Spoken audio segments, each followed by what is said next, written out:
Soon we will know what the worst is that could happen. Hey, YouTube. All right. We are here. You potatoes. Yes. The I always YouTubers. think that, right? How do you say YouTubers and not think potatoes? Yep. Hey, YouTubers. All right. We're late So I guess because of it's Earl. us. Oh, no. I don't know what's I guess no Jack. We have a Jack. We lock. unplugged him. Hey S3. Hey Josh. Okay. Well, we can start. That way we can end. Very good explanation of causality. Yeah. I like that. All right. Are we all set? Are we all recording? I think I'm recording. Let me I'm check. probably recording. I think that's good I enough. am indeed. All right. Am I hosting? We assume. I also had assumed at this point. It's January 30th, 2022, and welcome to episode 250 of the Retrocomputing Roundtable. The RCR is a podcast about retrocomputer news, nostalgia, collecting, and 72nd anniversaries. I am Paul, near Boston, and I am joined today by two retrocomputing enthusiasts, the first of whom is Earl Evans in Portland. How are you? I'm amazingly super fantastic. Take that, Carrington. And also joining us is Carrington Vanston in Toronto. How are you? I am Earl plus plus. Excellent. Whatever he was, and one more. I can see there's no end to this. How are you? I am fine. We just had a big blizzard here. Set records of various sorts, but I didn't have to shovel any of it, so that was all fine. Put the car in a parking garage, and basically, like, you know, people who were taking care of neighboring parking lots turned out to have like plowed out the stuff that we own, so that's good. So anyway, I can just enjoy the records, and that's it. Glad But- you're okay. Nice. Thanks. And what's your snow level, Carrington? Or did you get hit by this? My personal level for snow is low. No, we did not. We got hit a few weeks ago and still have all of that. It's too cold to snow. It's one of those days where it's so cold it can't snow. That's Yeah. awesome, huh? One of those days Nice. where it's like it would like to snow, but it's too cold. It's minus everything outside. I think I was joking on a Minus podcast Carrington. yesterday. The local news has just switched to Kelvin, and it's just like we're just giving up. It's 7 outside, and it goes a little colder, and all molecules will cease movement. It's very cold in Toronto. Oh well. Oh well. Oh well. For some reason, people in my family who came before me picked this place, and I'm stuck with their decision. I can't apparently. So. Yep. How's the snow in Portland? We have zero snow, and All right, I am so- okay with that. In fact, we've had quite a bit of sunshine, but today it's cloudy. It's kind of rainy. I'm happy to be inside. Yeah. It's been cold, but not Carrington cold, like Portland Nothing's cold, Carrington cold. Yeah. which is, colder than LA, where I'm from, but warmer than Toronto. So I'm happy. Excellent. Yeah, it's sunny enough here that we have birds that will visit us on our kitchen window, and we had a couple sleeping in the sun earlier today, which is kind of cute. But yeah, I don't actually know what the downstairs neighbors' opinion of our feeding the birds on our window is, but at least it's cool for us anyway. So, all right, so it's 250th We have. I episode. should mention. My girlfriend and I have bingo check. Yep. She's got some bird feeders on her window, like stuck on the window that you feed the birds to. Same thing. And we normally get this squirrel-proof bird seed because the squirrels go in and they just chuck all the seed everywhere. They just won't share. If they would share nicely, they could have it. So we don't get the squirrel-proof, which is, I guess, kind of hot. The whole point is it's spicy, and birds, I guess, can't taste spice. So you can put out this spicy bird seed and they just eat it. But the place we get the bird seed from was out of the spicy food. So what is a person to do? Well, the bird seed pig says you buy any bird seed, and here's this like stuff you can put on it. That's like just like habanero liquid or whatever, and it makes it super spicy, but it makes it like insanely can't breathe for human spicy. Like if you touch it and touch your face, you're doomed. So 2 things have come out of this. One, my girlfriend did it first, got spice all over the place, touched her eyes with it, removed her contacts with it, and she's basically now doomed and blind forever. So wow. And she likes Szechuan stuff, and so it's crazy spicy. But I started thinking, I was watching these birds this morning, actually, the bird feeder, and they just like stick their little heads in to find the seeds they want, and they come up and you can see they're kind of stained with this stuff. I'm thinking my. a cat or something eventually. It's unfortunate truth in nature that cats will eventually like eat occasional birds, but cats that eat the birds around her house are now going to be like, oh my God, it's super spicy. And it may be that we will train all the local fauna that birds are too spicy to eat. And there will be a bird explosion because all the animals will be afraid like to eat the birds because they're like too super spicy. So we're raising a generation of incredibly spicy birds in Etobicoke. And I'll check back in 6 months and let you know how that works. Very nice. All right, that's pretty cool. I like that idea because we also we like our birds. We don't want anything bad to happen to them. But there's now like a good billion solution. birds. She's got 3 feeders, and her hedges are just like constantly like hedges with opinions. And so loud, and you walk by and it's suddenly silence. And you walk by, and then the hedges are up again. Like so, I don't know how much the neighborhood likes that she's now raised a Disney princess amount of birds, but there's a lot of spicy birds in that part of Etobicoke right now. That's funny. Yeah, they do have things to say when it is like sleeping time or whatever. Very loud. Very trees excited. around The here sun as is well. up. The sun is up. Okay, yeah. Okay, birds. Yes. All right. Yeah. So it has been 72 years since the paper that Turing published that contained the Turing test. I don't think it was called the Turing test in that paper, but I mean, like that was when it was sort of laid out. And so we thought this, obviously, this is what we should talk about, because But so the reasoning behind that is this is the 250th episode, and there's not much. It wasn't clear what we would do with the number 250, but so what we're going to do is add 1700 to it and talk about things roughly related to the year that results in. So 1950 is where that ends up for those who are math challenged. So the paper was published in 1950, and so I thought maybe like the topic could be just sort of things that kind of relate to your experiences with AI. Probably largely. It would be more interesting to talk about them in the past, but I mean, I suppose there's also Siri, right? So that's about as structured as it was. Like if you took AI classes, learned Lisp, trained a dot to learn its environment. I don't know. What thoughts did that bring to mind, or are that bringing to mind now that you are currently thinking about the topic you didn't think about ahead of time? Yeah, Earl, what do you got? Well, I'm fascinated conceptually with AI. Always have been. I took a logic class in university, and a lot of what we talked about was how people think, how people reason. And the instructor for the course was extremely bright, I think, as you should be if that's a course that you're teaching. So I asked him, how long do you think it will be, based on your assessment of technology and your assessment of how we think, before computers could think like humans think? And he said he was guessing about 100 years. Now I was thinking, with Moore's law and the inevitable like doubling of technology every X amount of time, I would guess it would be faster than that. But it's not just technology that does this. It's how the algorithms work, how people think. We might not be able to engineer it any faster than that. It really might be 100 years, maybe. So that's how long humanity has. Yeah, maybe that's right. According to some of the doomsayers, yes. We might only have until then. So party. I also took an AI class. And the interesting thing was, and we did use Lisp, and it was one of the courses that I really had to, man, I'm telling you, that course was a lot of work.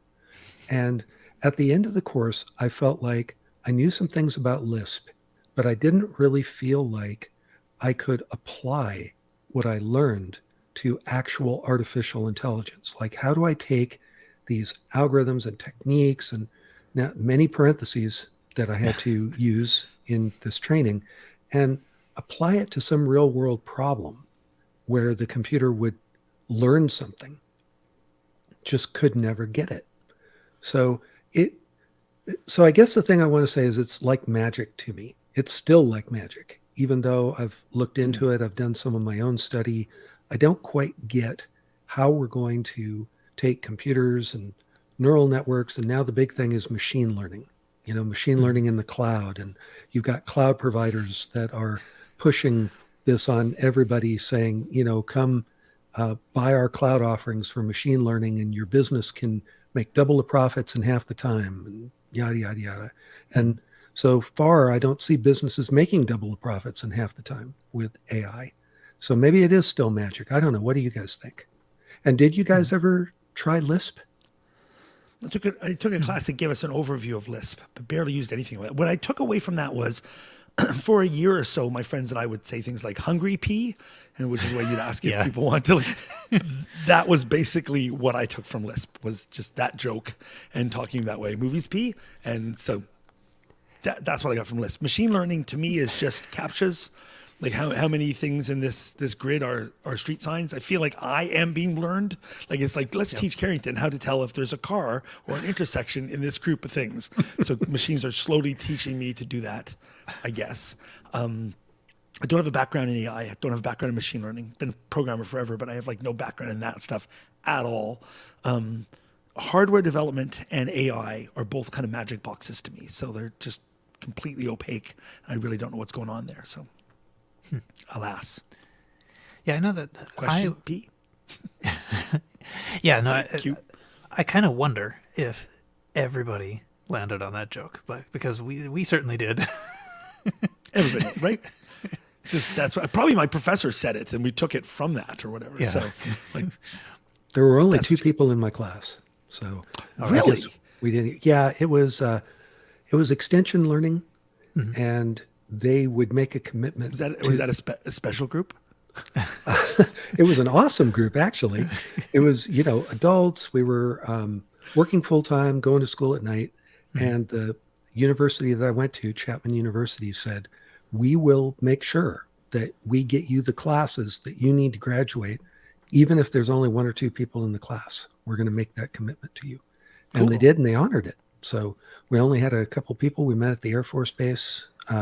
They did a lot of this off-campus teaching at the Air Force Base because they wanted to specifically offer it to members of the military so that they could take advantage of educational opportunities, which I thought was cool. So, there are just two of us. And so there really wasn't critical mass for in-jokes like that, I think. Yeah. A lot of pressure not to drop the class, too, I would think. yes, indeed. But that is always the problem with those like very low number classes. Like you oversleep or something, and it's like, well, everybody knows. It was almost like being tutored. It really was. It was very cool. I can imagine. And the gentleman who taught the class, he worked at Intel, super duper sharp. Yeah, that was great. The other thing that I guess I comment that I'd make about artificial intelligence is it's interesting that they were thinking about it as early as 1950, because you really didn't have computing power, I think, at that point to be thinking about artificial intelligence, did you? So it was more conceptual than anything else. I've read the history about Stanford and how they, if I remember right, they had a couple camps there in the early days. One was the artificial intelligence camp that worked on AI specifically, and the other was the augmented intelligence camp that,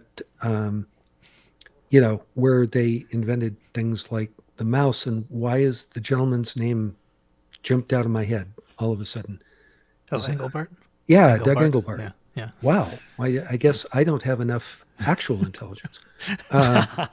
Anyway. All of these things are abbreviated AI, I'm noticing, too. Yes. So the thing that I thought was interesting was that camp The augmented intelligence camp was like, we're not going to replace human intelligence with technology or computing, but what we can do is use kind of an amalgam of humans and technology together, and the result would be synergistic. It would be more than the sum of the parts. And I don't know. I guess we're still waiting to find out if that's true.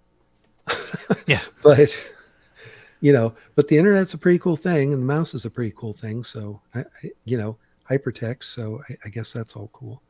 But yeah, way back they were thinking about artificial intelligence, and you're talking about computers with bytes full of memory, not even kilobytes or megabytes. So, did you read that Turing paper? What did it say?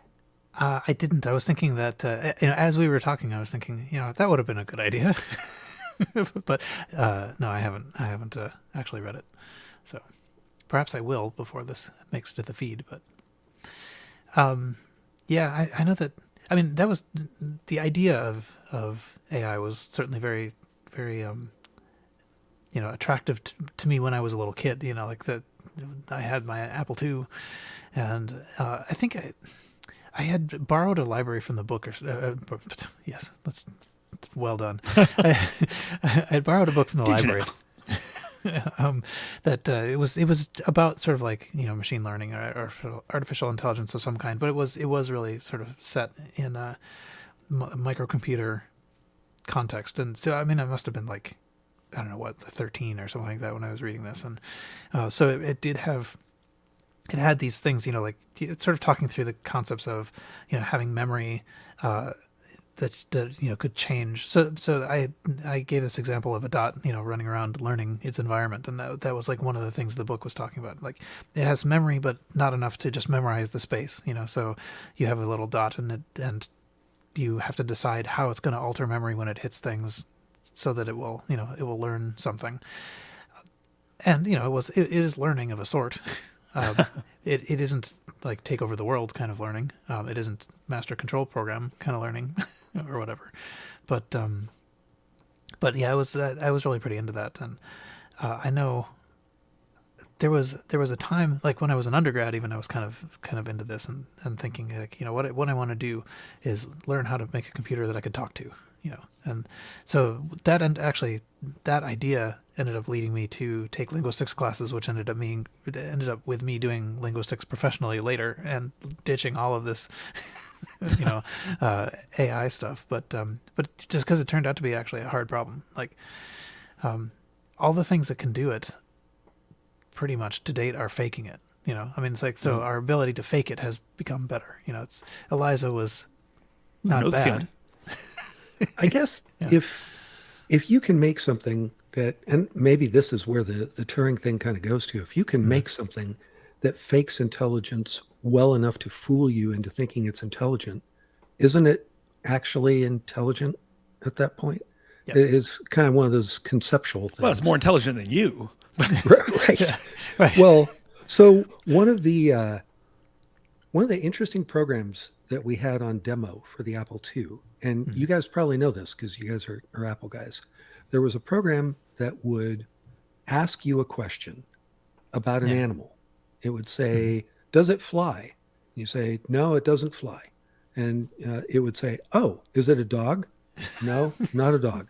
It'll say, okay, tell me a question that would enable me to differentiate between what you picked. Say you picked a cat and a dog. So you give it a question, you give it the correct answer. And then it would ask a subsequent question. It'd be like, does it fly? Say no. Says, does it bark?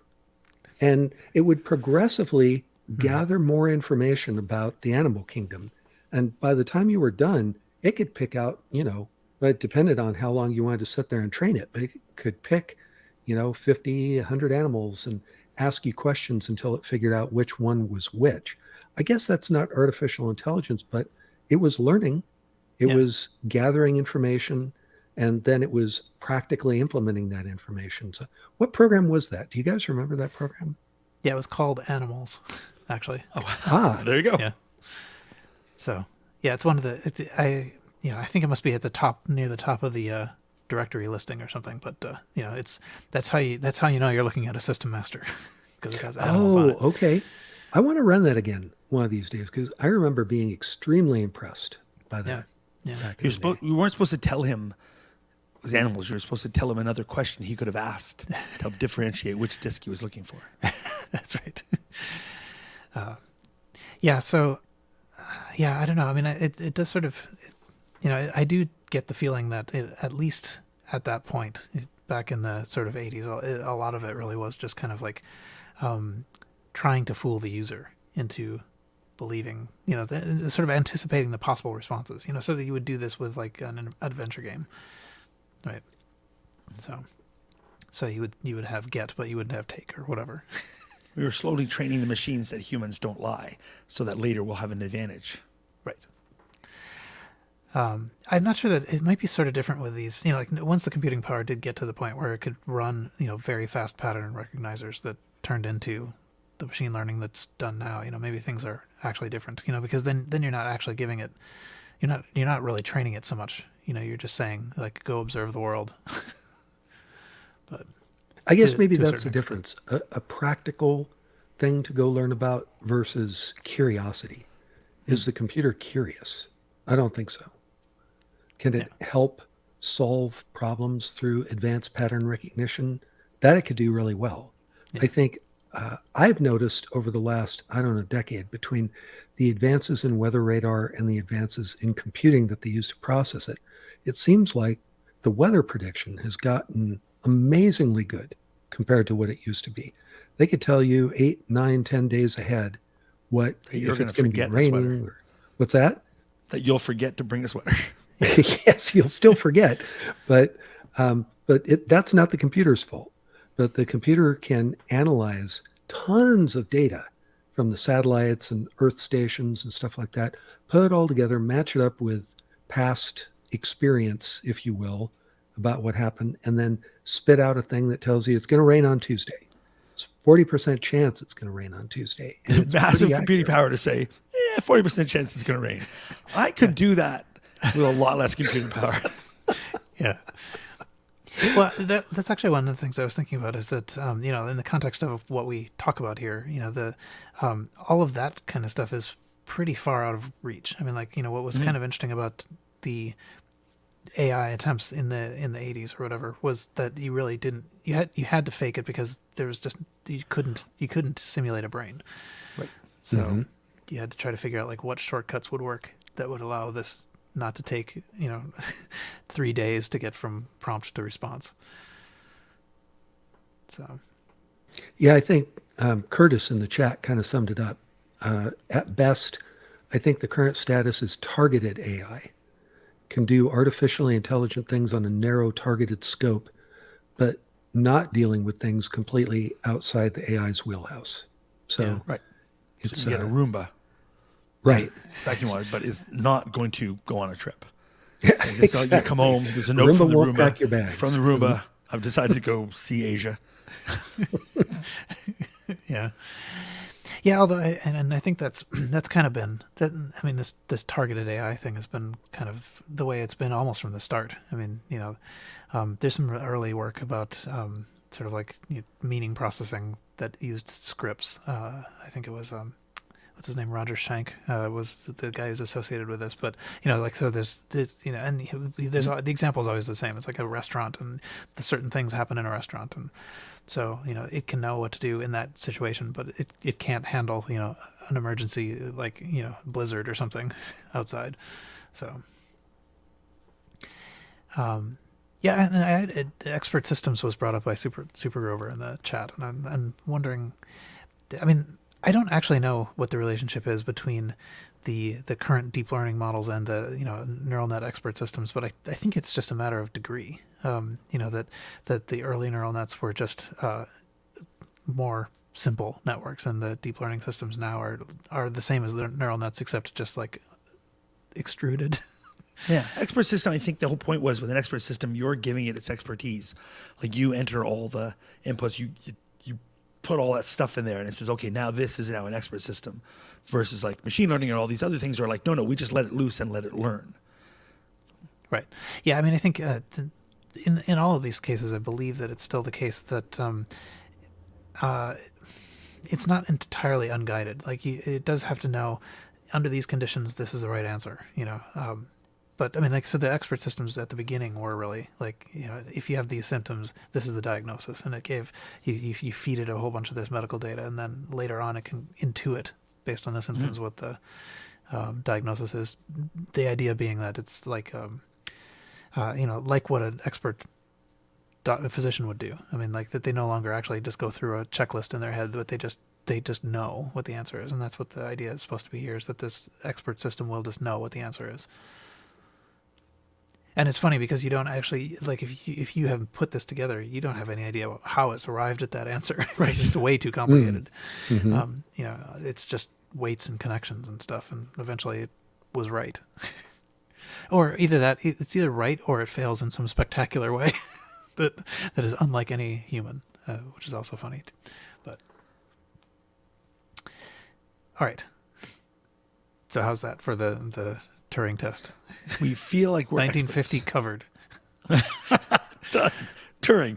We this podcast does not pass the Turing test. Yeah. I am going to go read that paper, though.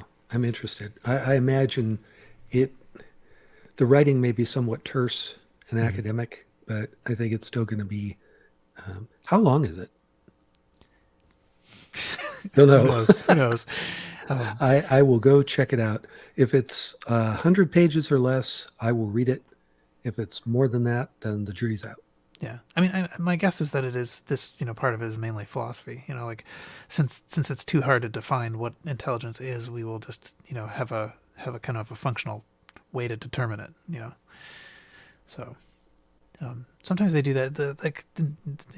I mentioned that I do linguistics, and like one of the things that comes up is like what meaning is. And what does it mean to mean something? And people ponder hard about that, but a lot of times people just give up and say, like, this problem is not solvable. So we will instead just simulate this by saying, if you know the conditions under which something is true, you know what it means. So, and we will not get any deeper than that. Even in mathematics, some things are axiomatic. Yeah. You get down to the bottom, and it's like, I've reached the bottom turtle. I can't go any further than this. This is just defined. So that's okay. Yeah. All right. So yeah. So I think our plan is, for the big 250, is that we'll start off a little string of things that are inspired by the year plus 1700. So maybe we can think of something sensible to tie 1700 to. But at any rate, it just seemed like it was about the time to try something like this. So. Well, maybe we'll do something a little above and beyond for 256, because that's when we graduate to being a 9-bit podcast. That's right. Oh, and actually, looking ahead, one of the things that happened in 1956 was that the term byte was coined. So just after we escape the size of the byte, the term byte was termed. Yeah, but all right. Let's see. So maybe I can turn to listener feedback. So we have a couple of things. So Retro Magazine, that got a mention a little while ago, and David on Facebook posted the fact that the 12th edition is out. So we that's nice. Let me just reload here, see if that helps there. Okay. So Retro Magazine is I think we decided last time it was produced in Italy. It is I think it's probably primarily in Italian, but it has English versions, and this is the issue 12 for January 2022. It is 81 pages long, so it is quite large and interesting. So I think we probably don't need to repeat all the stuff that we said about issue 11, but issue 12 is out. So. And is this a subscription model? As far as I can tell, I mean, we haven't looked into this anymore than since issue 11. But as far as we can tell, it is online only and free. Oh, free. Okay. So it's possible you can donate to it. I don't know. Mm-hmm. But okay. Thomas on Facebook who, what mysterious Thomas might this be, posted about the FujiNet, and so as of that posting anyway, FujiNet has Total Replay booting on an Apple II off the cloud, off DigitalOcean. So that's very cool. So let's see if I can make this actually play. But at any rate, it does actually essentially retrieve the disk image from the cloud and boots an Apple II with it. And Total Replay is the sort of game collection that Total Replay is amazing. Yeah. So it's if you're going to run one thing, that is the thing you're going to want to run, and now you can run it off the internet. So you don't. It sort of auto updates in a way.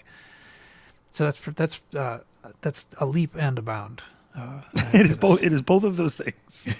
So you may have talked about this when I wasn't on the show, and since we've checked the bingo card anyway to talk about FujiNet, could you tell me how it interfaces with an Apple II? I know how it does it with an Atari. With the Apple II, is it a card? Is it an interface with an existing serial device, or how does it plug in? Well, okay, so I know that what it's doing is it is working over a smart port.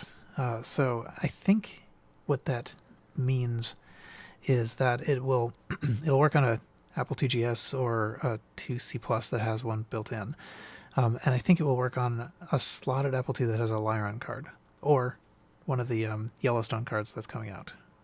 Big mess of wires. Gotcha.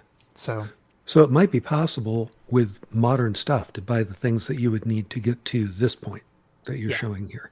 Yeah. Sweet. So yeah, and I think the Yellowstone, we talked about that last time or 2 times ago. Probably both, actually. That is imminent. It's like the final run is underway, and it's not actually for sale yet, but it is about to be. So, so I think that'll be a pretty good solution for this. And so you need that piece though if you have an Apple II with a slot, and that's going to be most people, isn't it? I think most people Probably. with an Apple II are going to have like a 2E or maybe a 2E Platinum. Versus 2GS users or 2C+ users, both whom would have the smart port built in. Yeah. Mm-hmm. So, and the FujiNet device itself is relatively cheap, but that's going to be a second layer of device that you have to get.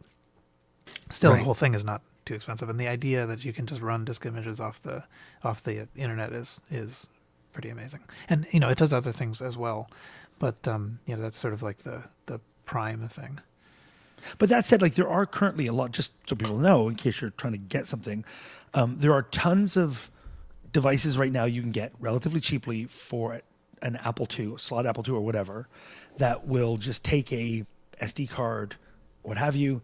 You can simply download a disk image, stick it on that, and you're gold. So if you just want access to these things, then it's very easy to do so now. You just don't have that whole, I want to run it off the internet option. Right.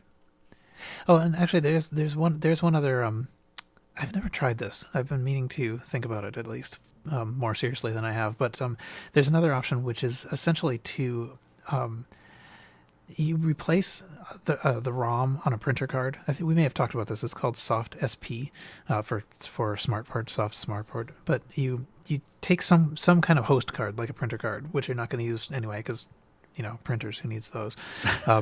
And essentially that puts the code for the smart port in the address space. And then it can run normal, like a disk drive, disk 2, or actually it's the 5.25 drive card, which you can then plug stuff into. So it's a way to basically trick an old, easily accessible card into providing a smart port. And the only sort of caveat to that is that it provides a signal that is a little bit dangerous to smart ports. So you have to, if you want to cut one of the pins in the wire that you use to connect to it. But otherwise, it's like a cheap solution. It's amazing that it works. It's like I barely believe that it works. That's why I want to try it. But Right, that sounds dangerous. Yeah.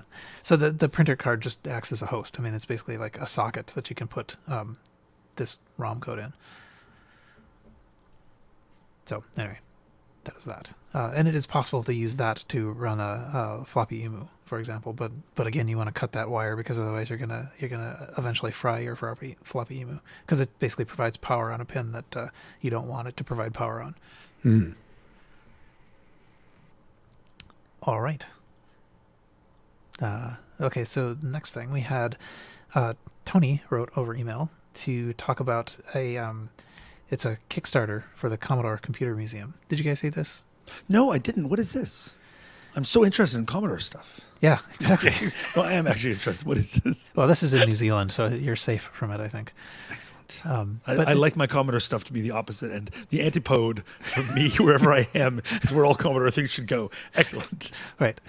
But this is this is basically someone in New Zealand who wants to kind of preserve the the Commodore legacy in New Zealand. Cool. And it has nearly a month to go as we're recording. It has a long way to go as well. I mean, it's got a $66,000 goal, and it's not very far along in that. But I don't know if it's gotten very. I don't know if it's been around for very long. So let's not take that as a complete pessimistic outcome. But so yeah, I mean, it's basically just a place to preserve the history of Commodore computers. And it's kind of it's continuing an existing kind of endeavor. I think it's its goal is to be sort of grander, but there was kind of a Commodore museum already that he kind of wants to continue, as I understand it. Anyway, it's actually too bad Michael's not here, because I think he knows a little bit more about this endeavor. Is this familiar to you, Earl? Well, I read through it, and I think the cool part is I didn't realize how much unique history New Zealand had with Commodore computers. Apparently, there was a special business relationship there between Commodore and the way that they were sold and marketed in New Zealand.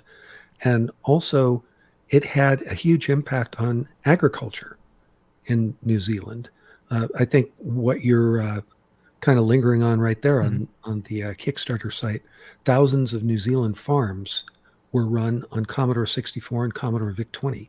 I can't imagine running a business endeavor on a VIC-20. It's just not enough characters on the screen, but I could see you doing it with specialized software and the Commodore 64.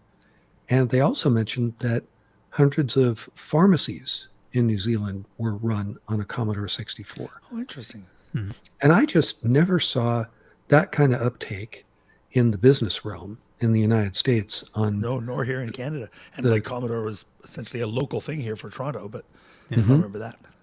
Nope. They were home computers. They were game computers. Mm-hmm. They were not business computers, but apparently not so in New Zealand. And also, the photographs and the aerial photograph that they have of the Commodore headquarters in New Zealand is just fun enough all by itself to go check out this Kickstarter page, because it looks like it was a beautiful building. Yeah. It almost looks like a disk drive or a modem or something like that. The whole building, it's got this unique vibe to it. Yeah. Totally in favor of this. The reality is, like, computers, of course, have changed everything. The internet changed everything. Computers changed everything. Like, it's our version of the Industrial Revolution. Everything's different because of computers. But the fact of Commodore and its history is different than the fact locally for every single country of how computing changed it. And I do hope that there are, like, if in every country, if you go to Malta, there should be, how did computing change Malta? How was Apple doing? Like, everybody should have local archives of these things, because it is important for local history. And it's like here, Commodore in New Zealand is different than Commodore as a whole or Commodore in America. And so there's so many, all the time I encounter things like in America, let's save the history of whatever, but that doesn't save the history of it for other countries, like for Denmark's history with the Apple or whatever. So I do applaud this, and I hope it's successful, because 50 years from now, it's going to just be that much more difficult to get these things. So archiving efforts, the sooner the better, and the more local the better for this kind of thing. So obviously not hugest Commodore fan, but I would hope that this is successful, and I hope there's 100 more in 100 countries. Yeah, me too. Yeah, it's And for, like you were saying, kind of for the computing that was important to them. Like a very interesting thing, I was watching the RMC YouTube channel, and they were looking at restoring an Apple II Sorry, can I computer. ask what is RMC? It's RMC, the cave. It is Oh, sure. Sorry, I do. Yeah, sorry, was just blanking. Got it. yeah, it's a great YouTube channel, and they were looking at an Apple II that wasn't working. They were trying to fix it up, repair video. But the interesting thing was that one or both of the folks on the channel that were looking at this Apple II said, "I've never seen an Apple II before this." And I thought, oh my gosh, they were everywhere here. But I guess in Europe, particularly in the UK, perhaps they didn't have that kind of, market impact or whatever. It was the other computers that Commodore was big in the UK, and a lot of UK specific computers like the Sinclair series and the Acorn series and that were very important there. And so what's important regionally, I'm totally with you on this, Carrington. I think that unique geographical history should be preserved as well as just the generic history of the computer. Yeah, what you say reminds me of a good point that Paul made a few episodes ago about how like what was big in your school you think was big in education, but everybody else was like, I never heard of that before. But like everyone has their own context for things. So anyway, I like local context computing. Mm-hmm. Yeah. So, and you're not required to live in New Zealand to support this. No, yeah, Right. That's a good point. So, all right. So we should tell Woz that the reason he moved there was it wasn't necessary. You can come back and just support the Kickstarter. Right. He's like, I've ruined my life. Oh, by the way, just to skip back just for a second, Herb reminded me that Petr Puskarich, is that how you say it? Petr Puskarich, I think. He's got a name that many have trouble pronouncing, but I think I got it. He did a presentation at Kansas Fest last year on the Soft SP device, that I was talking about before, that makes a smart port by cannibalizing a printer card. So, and yeah, the Apple, there was a European version called the Euro Plus, Apple II Euro Plus, that was in Europe generally, and I think many of them were made in Ireland. But they're rare enough that I think they didn't make a lot of them. So I think it might just be it was just expensive out there. So, and at least in the U.S., the Apple really pushed hard into education. So they made it cheap to get. Sort of first one's free. When you think of Apple, you think cheap. Well, those inexpensive computers from Apple. Right. It's free used all the time. Said no one ever. Right. All right. Let's see. And then this last bit of feedback. I thought so apparently this is, we had been talking about vinyl records and stuff usually like in the like after the show's ended or whatever part. So Sean sent an email to sort of remind us or introduce us to the idea of the aroma disc. I don't know. Do you guys know the aroma disc? No. What? No. The what It is now? the aroma disc. It is apparently you can get an aroma disc player, which is a diffuser. It comes with discs that have scents on them. So this particular, the link that was sent was actually a link to a record that goes with your aroma disc. It isn't actually the scent disc. It is, but it's the sound you want pairs to play when you smell that smell. Okay, my biggest question is, and I really hope the answer is yes. I have a few ways you can do an aroma disc. One would be it's like little liquid scented thing, and when you put the disc in, it opens up. But a better way would be these are scratch and sniff records, and it uses a needle. When you put it in, it plays, and it scratches it and releases a smell. And if that's the case, I might have to start collecting these. Yeah, I really don't know. And I've got a record player, so I can play the appropriate sounds. I think you do. do. It's automatically scratching the smell for me. Oh, that would be living in the future. Oh, that would be interesting. Actually, if it actually the way this did function was that there's a separate device. You have to get the aroma disc player. So this is the aroma disc player on eBay. Okay. A romance. TM aroma disc player. This is actually a this one's still for sale. This one's still it has a full-on 8-track look to it too. Yep. So I wonder how many smells came on a disc. This would have been in my 70s cool pad with would have you mean will be, baby. Get your tenses right. and my blacklight posters. Yep. And yeah. But I mean, this is a $22 buy it now. I mean, this is just the demand is not there. Paisley. Lots of Paisley. This is one that was opened. It's already been purchased, but you can sort of see what the and those what are the the discs look like. Yeah, they look like records. They do. Yeah. Mm-hmm. So it comes with four scent discs. Amazing. Actually, it looks like it would fit pretty well as like a TRS-80 accessory. Or it would be great if it was a little smaller and could fit into a full-size drive bay in a computer. So stick in your floppy and stick in your smell. It's like, oh yeah, let's get real. Yeah. Anyway, that's I thought it was pretty nice. Yeah. I'm changing my eBay picks. It's all aroma disc from now on. Yeah. Here's sound. The Aroma Disc presents the sounds and scents of the holiday season. This is another audio record that comes with advice, basically about what to play. This was like a whole thing. This was not in my world at all. I've never encountered this. Yeah. Anyway, so there you have it. Thank you, Sean, for making us aware of this. I wonder if this was invented by people. What's that thing you get where you mix up your senses? Like orange doesn't look like a thing. It smells like a thing.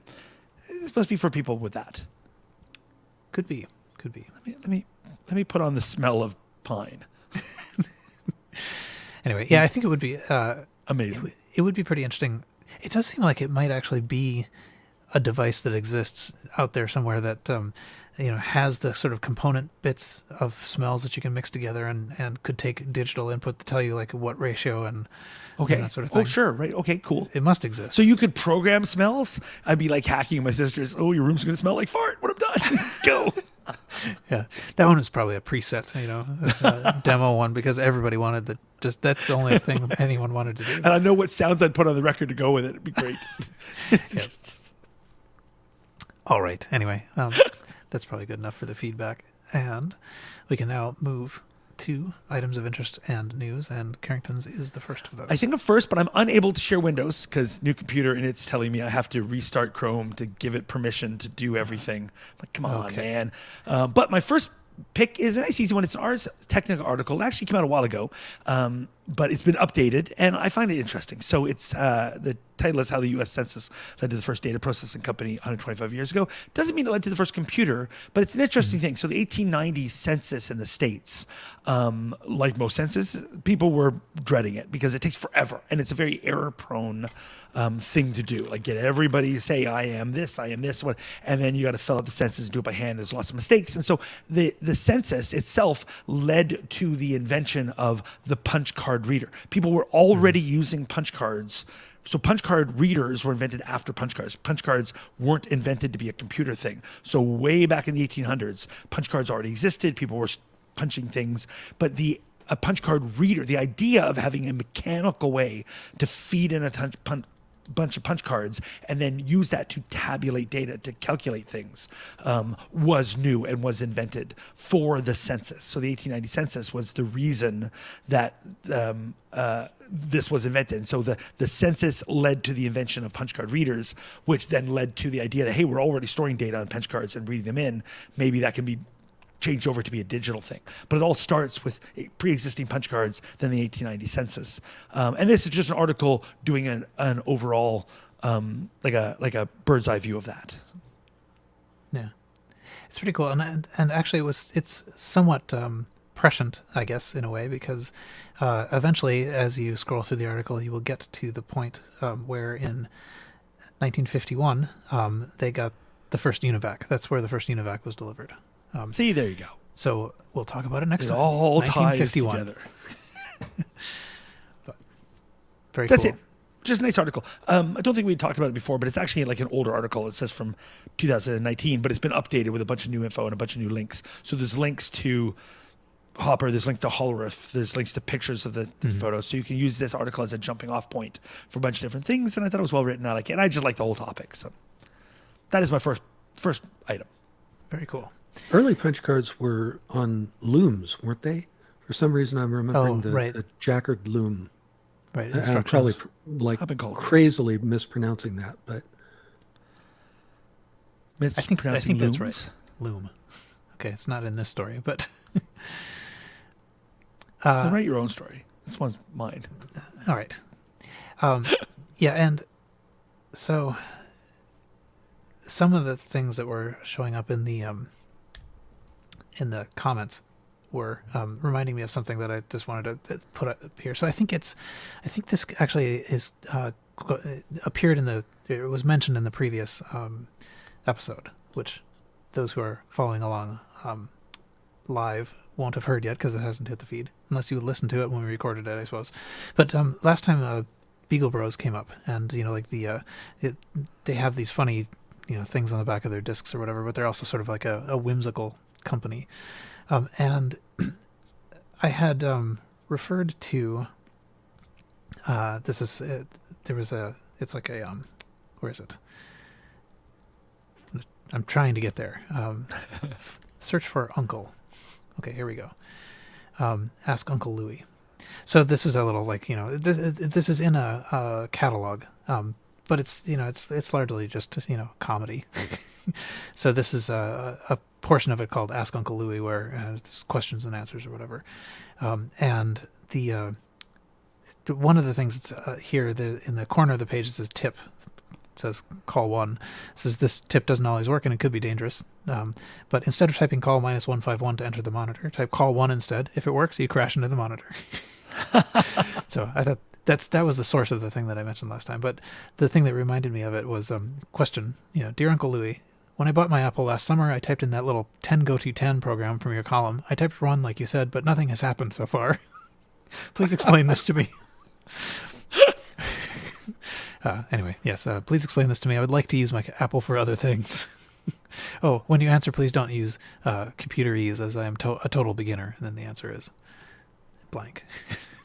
But anyway, so I was reminded of that as something that was in our chat. Was a 10 print go to 10 program. So, okay, let's see. Earl, you have the next thing. Oh, and there are a couple of links to go along with this. It'll be in the show notes. But Commodore aficionados know that there was an Easter egg. And I don't know why we call them Easter eggs in software, but, little unexpected things that you can make happen if you do something special. And on the Commodore, if you said, this is the Commodore PET early version, if you said wait 6502, comma, and then some number, it would print Microsoft exclamation point that number of times. And it was an Easter egg put in by Microsoft. And I think why it was in there is a subject of some debate. Some people thought maybe Microsoft put it in so that other people wouldn't be able to claim credit for the BASIC, or, who knows why. But it was in there. And then in later versions, it was discovered and it was taken out.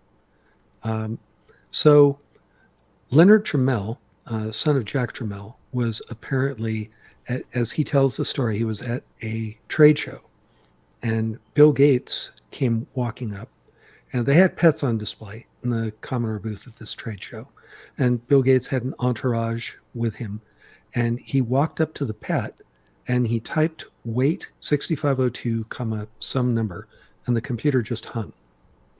And he was scratching his head trying to figure out why did the Easter egg not work.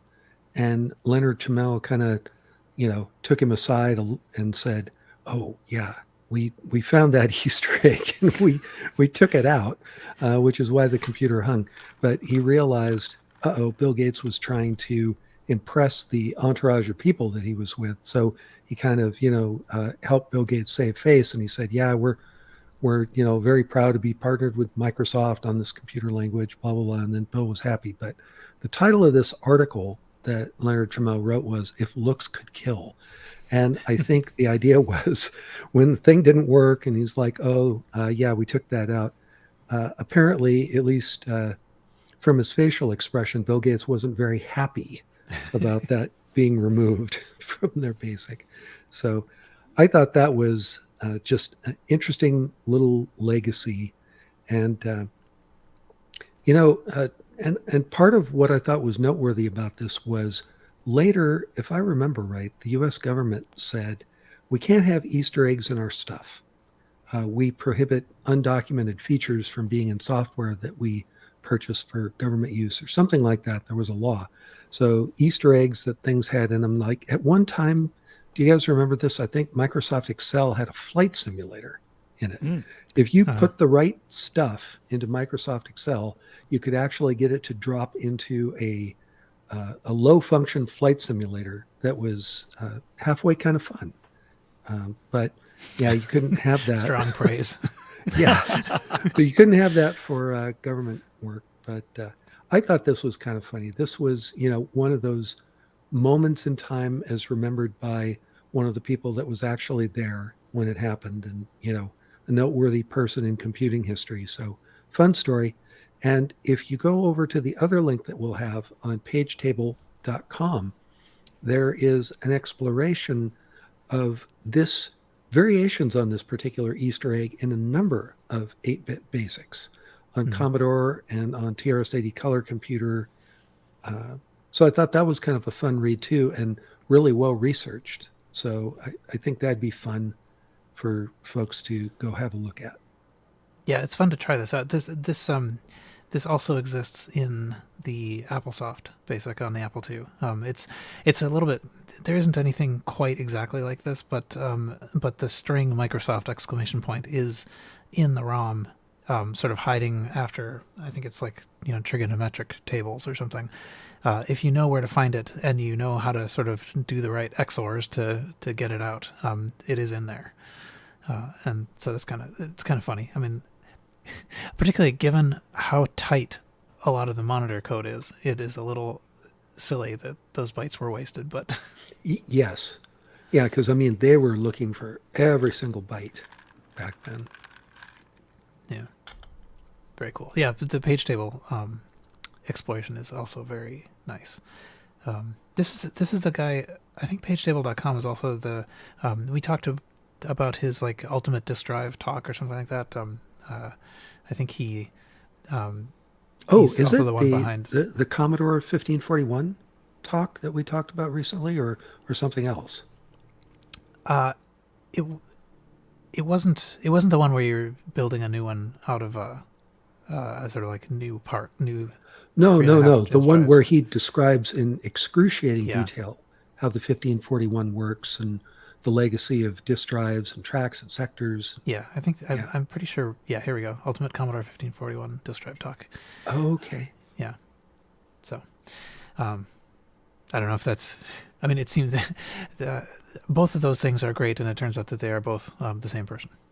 Right. Nice. So, yeah. All right. Let's see. I have the next thing. Yeah, this wasn't loading properly for me before, but so. There actually, let me see if I can get it to load now, just on the fly. No. Okay. So what this is it's Nostalgic Computing Center, and it is located at nostalgiccomputing.org. If you go to port 8080, it will give you a list of these things. If it's working, as it was yesterday and is not now, then there's a sort of a front page that shows you kind of what this is. But it's basically a bunch of linked, emulated computers. And so on the screen right now, I have a list of the computers that are involved. So there's a Cyber 865 running there's four different ones running different operating systems. IBM 3033, PDP-10, PDP-11. And essentially so they're basically, they're all emulated, but they're also networked so they can talk to each other. And if the front page were to load, you could actually see the connections between them, like, which ones are connected. And they're connected actually by, in period ways, so they talk to each other like they would have back in the 80s. So if you go to, I think the one I was trying it's one of the VAXs that has MVS on it, Microvax 3900. So if you go to one of the pages, it'll bring up a little thing that allows you to connect. Super cool. Yeah, and there's a place you can click that will let you log in. Oh, okay, this is a Unix. I didn't want that. I want an MVS. I don't see it. Here it is. Okay. And actually, no, what I wanted was VMS. Is that not here?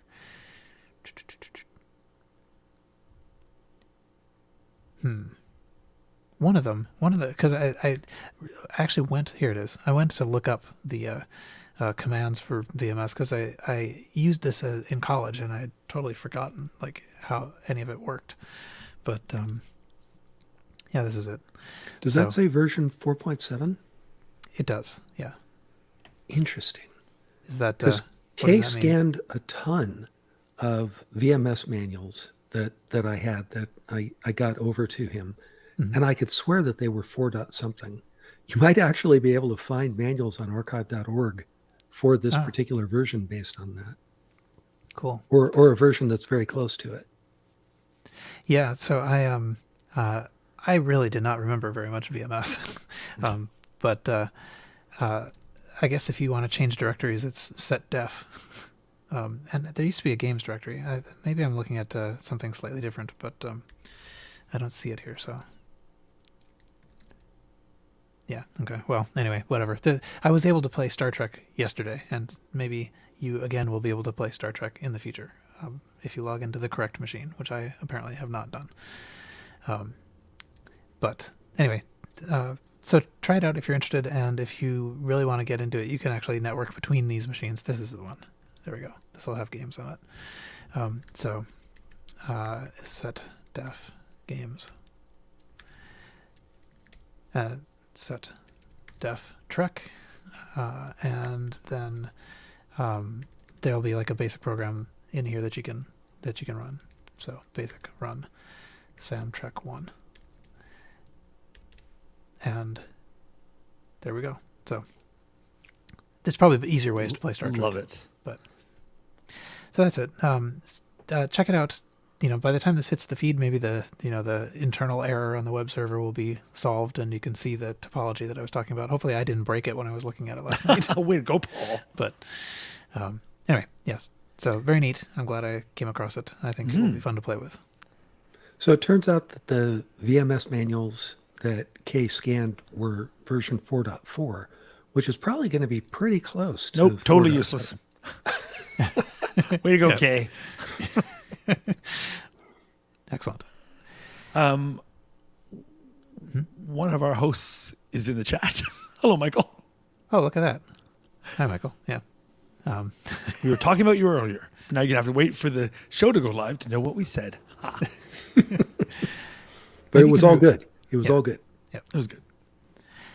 Okay, so let's see. The next thing is Carrington. You have something I do, about just a JavaScript. little thing. So a bit of deceptive headline on this, and Apple Watch was used to play the classic 1989 Prince of Persia. It's more that this is a two-part thing. One, Prince of Persia exists as an online playable thing, which is just a JavaScript version of Prince of Persia, so prince.js or whatever. So that exists. But somebody realized that there's no web browser for the Apple Watch. You can get a message with a link to a website, and it will fetch that data and display it. And since everything from Apple basically runs OS 10, it's able to execute this JavaScript. So if you either go to or send yourself a message or get someone to send you a message that just has a link to the prince.js JavaScript thing online, it'll pull up and is now playable on your Apple Watch. Now, by playable, I mean displayable, because come on, it's not actually playable on the Apple Watch. But it's kind of cool that you can say, okay, now here's a version of Prince of Persia. And because these old games have resolutions that are essentially in line with the Apple Watch, this thing plays perfectly fine, and you can get a full pixel display up there because that's all it requires. So it's kind of neat, and it made the rounds a while back that everyone was excited. You can play by play I mean display the game Apple II version of Prince of Persia on an Apple Watch. But it's more, I like this as a link because that's kind of funny and kind of neat, but it's as a reminder that that game, which is so good, is available in an online version that's just JavaScript, so you can play it online if you want to get a fix. Excellent. Yeah. Hooray for Prince of Persia. And I'm mildly distracted by the fact that my web browser is now singing to me. But because I clicked on that. Does. Yeah. Okay, let's see. I had one more thing, which I will talk about, and then we can move on. But so this is this again. I think I came across this on the Retrocomputing forum, but this is a post fairly recent about junk in the PC-DOS 1.1 boot sector, and so it is. This particular exploration and discussion is by Mikhail Netrasek, I think you would pronounce it.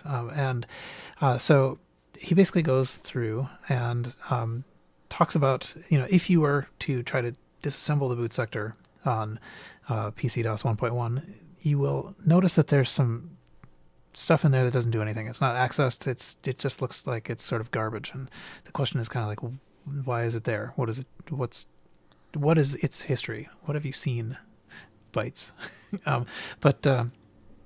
And so after doing a little bit of sleuthing around, the conclusion was, so it's interesting to watch to sort of go through the sleuthing part, but the conclusion was that it seems to be a piece of Microsoft's linker, link exe, which means basically it's sort of left over here from the development process. And what's even cooler about that is that when it's in format.com, which copies itself onto every disk. So this junk is on every disk. It's not even just on the masters; it's on everything. And in fact, actually, I think if you look into it even more closely, there's sort of two layers to it. So it's almost identical to what's in link.exe, except that it's like a slightly earlier version of link.exe. So you've got like a trace of an older version of link.exe on the master with the current version of link.exe. And anyway, it's very strange. But and apparently this was actually also sort of relatively simultaneously, but slightly earlier, discovered by Daniel Sedori, aka the Starman. And he's got a really sort of elaborate and kind of old school HTML description of the boot sector of PC-DOS 1.1, and sort of goes through like the stuff that's in it, and he sort of shows where the bytes are and talks a little bit about some strangeness in there. So, for example, it's really sort of interesting, like looking through just the archaeology of this. So I don't know if it's in here. I think it's in actually the other write-up. That what the boot sector does basically is it investigates the directory. It looks for I think it's IBMBio.com, but it looks for it in lowercase, because there was a time when the directory, the system files were in fact actually in lowercase to make them hard to delete. So normally, if you're interacting at the command line, you can't type lowercase characters. It would always uppercase them.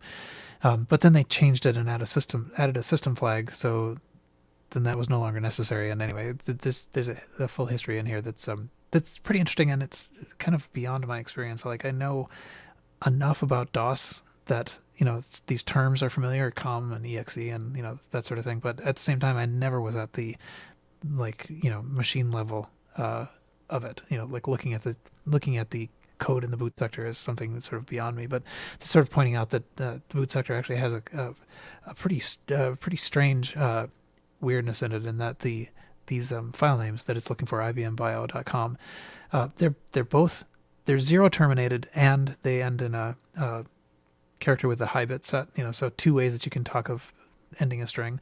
But they're not only are they're 0 terminated, but they're terminated by the ASCII character 0, which means that also this was an error. Somebody terminated it with a string 0, but it didn't matter because it was already terminated with a high bit. And so it was never looked at. And, like all the stuff that you can kind of deduce about the process. So anyway, that's it. I don't have more to say about it really, but it's worth reading. I mean, like there's a lot more detail in there than the mangling that I did. So have you come across this or worked at all with PC DOS? I came into PC DOS and MS DOS at version 2. Uh-huh. Never had any experience with version 1. It was just too early. Yeah.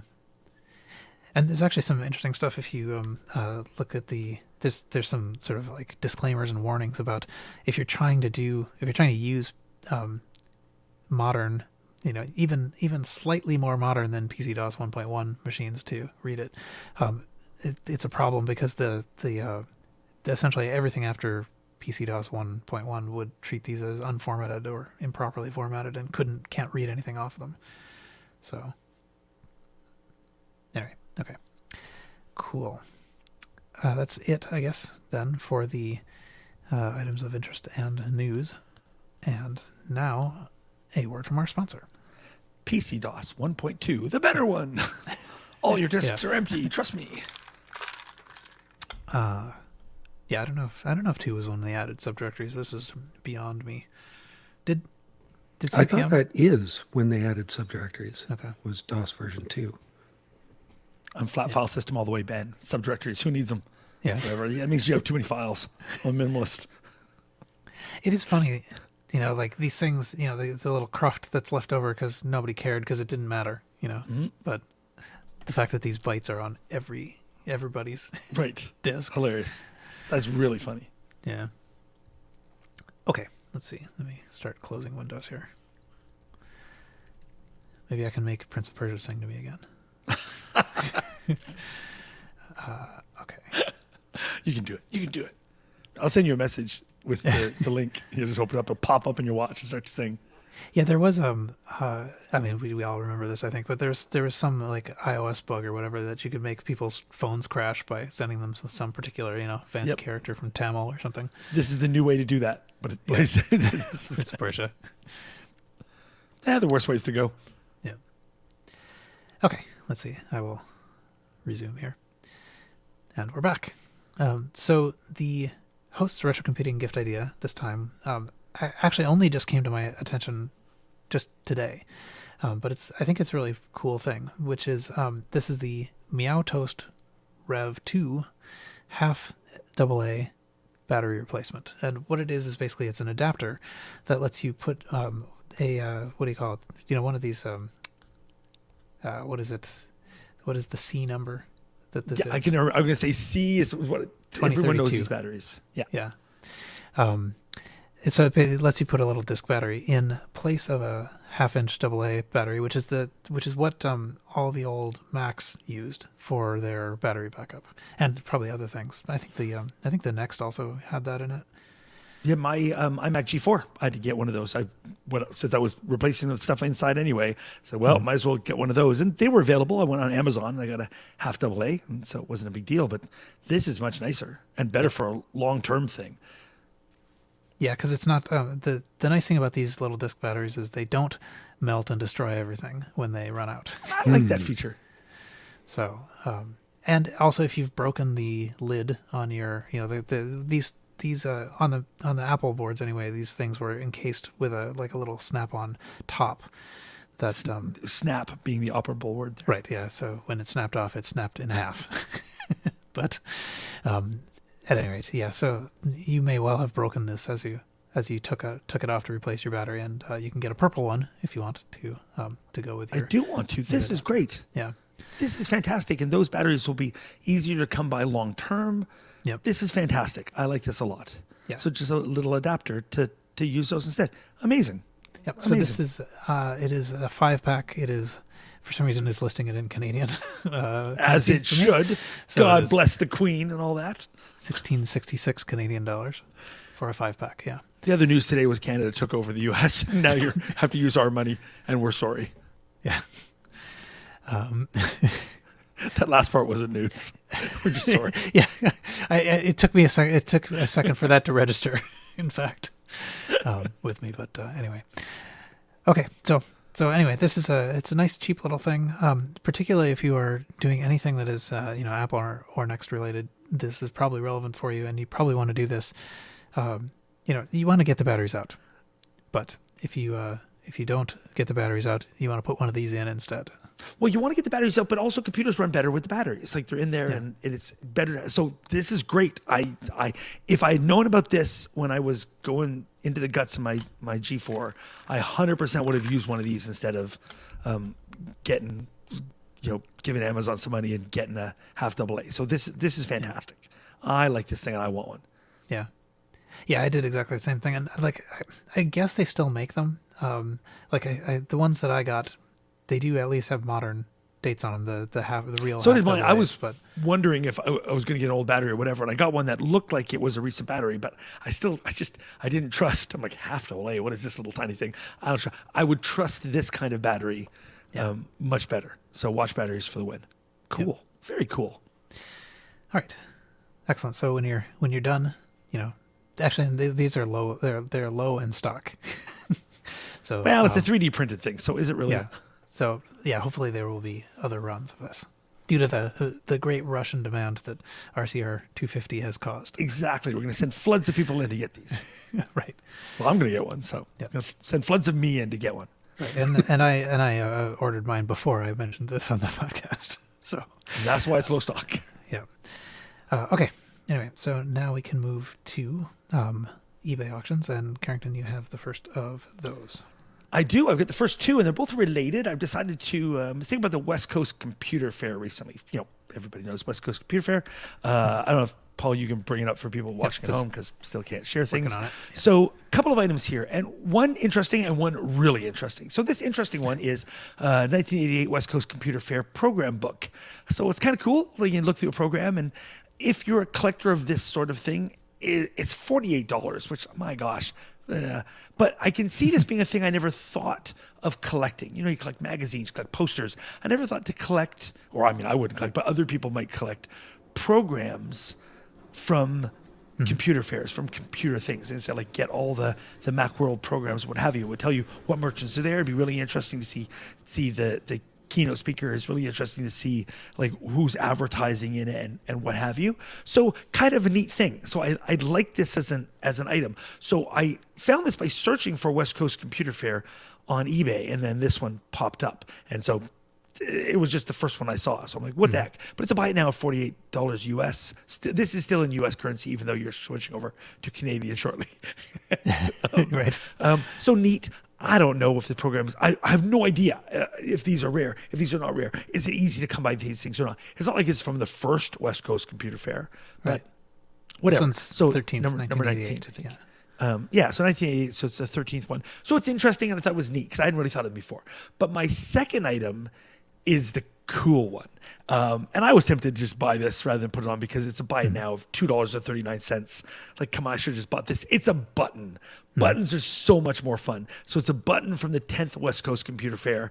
You can put this button on your Beagle Brothers bag That's right. and make bonus friends. You'll make best friends. The bags get you friends. Buttons on bags make you best friends. That's a new rule. So this, for $2.39, you will have a new best friend. It might be me. It might be me, folks. So, caveat emptor. But I love this. I love this little button. So it's just a West Coast Computer Fair button. How fun. Just like the bags. I just like this as a thing. It's just neat. And it's, a little over $2. Nice, cheap item. And I dig it. So West Coast Computer Fair button. How fun would that be? And there's two available. So one person gets one button. Another person gets the other button. It's like the little locket that's and then sparks will fly. Someone should buy this button. If one of you buy it, I'll buy the other button, and we'll meet at the top of the Empire State Building on Valentine's Day. Yep. Anyway, I like this button. $2.39. Totally worth it. Get the button. Very cool. Those are my choices. Fun items. West Coast Computer Fair. Hooray. Nice. Makes me wish I would have kept programs from the Comdex shows that I went to in the 80s, because we went practically every year in the 80s and early 90s. And I have a whole bunch of buttons from back then. I don't have that button because it's a different show, but I've got a bunch of different buttons from, the companies that were there in those days, and it's fun to look back at those. But being able to look back at the programs would be really cool. Like you said, you could see what companies were there, what sort of products were they pushing, who was speaking at the various events. Yeah, I used to go to the Macworld Expo for ages, the one in Boston. Year after year after year, I went to that, and I'd get programs, you'd get buttons. I had a bunch of CyberDog buttons and pens. I remember for 1 year. I didn't keep any of that stuff, and it would be kind of. I'm not really a collector, but boy, it'd be really interesting to browse through that stuff, I think. So yeah, even if just briefly, you might get your fix if you looked at it once every 6 years. So you can bring a bunch of these next time to Kansas Fest in person. I can just browse through them. I'd love to read the magazines at Kansas Fest and then just leave them there. It's one of my favorite things. I will go into the lounge, grab a magazine, read it, put it back into the garage giveaway. Go, there you go. Yep. All I need is just short access to these things to get me all the enjoyment I need. But you can get it on eBay, read it, flip it back on eBay. There should be eBay for borrowing. I don't want to spend $48, but I'll give you $6 to have it for a week. Ah, good idea. Yeah, eBorrow. Yeah. Right. Replacing the bay with borrow. Exactly. Cool. All right. Earl, you have the next one. Yes. So this is a DEC Rainbow computer, and I think we've talked about them in the past. The interesting thing about the DEC Rainbow was that it had a split personality. And you can even see that if you look at one of the photos in here of the motherboard. You can see it's got a Z80 and it has an 8088. It could run CPM, it could run DOS, it could slice, it could dice. And the industrial engineering of this computer is pretty fascinating too. I like the way it looked. I like the way that the floppy disk drives looked. Between the top and the bottom, it almost had these what looked like little pincer kind of things that would come together and shut the drive door, as opposed to the boring, clunky buttons, something like that. So one of the reasons that I picked this particular auction for a Rainbow is this is the Rainbow 100 Plus. It actually has a hard drive in it. And I didn't even know that was a thing. I didn't either. Not until this morning when I was looking at eBay auctions. Interesting. So slightly later enhanced model of the Rainbow. The other, I have never heard of that before. That's really a Rainbow, sure, but I did not know about this. Cool. And I don't know what size that hard drive is. And the black of the hard drive bezel on the front there contrasts very badly with the rest of the look of the machine. I didn't care for that so much. Personally, this was interesting to me, and no, I'm not going to buy it because I'm trying to downsize, not upsize my collection. But I actually have the monitor that goes with this, and it's a little bit rare. It's a DEC VR241, if I remember the model correctly. And you need it, right? I mean, like this doesn't drive other monitors. I don't know if there's any solutions that are out there to let this drive another type of monitor. Might be a reason to pick this up, though, if you're ever getting rid of your monitor, because then you sell them as a set, because this might not, if this needs a special monitor, who's going to buy it? And right now it's got no bids and it's only 99 cents. Right. It still costs a decent amount for shipping. The other thing is you still need a keyboard, and I'm not sure where you get one of the keyboards for this. But, and also they didn't know if it worked. They said it powered on, but that since they don't have the monitor that goes with it, it would not be possible to look at the output. This is one of those situations where I don't, I think it was reasonable that they couldn't fully test it, because without the monitor, because you've got the only monitor. Right. Well, not the only one, but they're actually kind of rare. Now, the monitor that I have has a little bit of that CRT crud that can happen around the edges where the glue of the safety front plastic is kind of detaching, but it's not bad. It's actually not bad. So anyway, I thought this was a good auction because they were starting it off at $1. Yeah. They didn't want an unreasonable amount of money for it. Well, they And want an unreasonable amount of money, but they're going to see what they get. Right. And they took lots of photos inside and out. And they gave a very accurate, I thought, straightforward description of the cosmetic condition of the machine. I love auctions like this. So that's one of the reasons that I picked this. Well done. Yeah.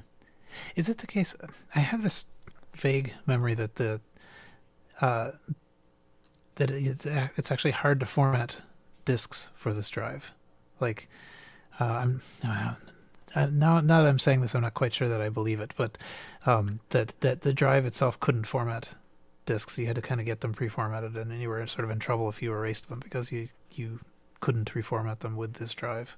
Oh, I don't know. It's a weird drive in any event, but there's a couple of other computer models that I know that's the case for, but I don't know about this one. Yeah.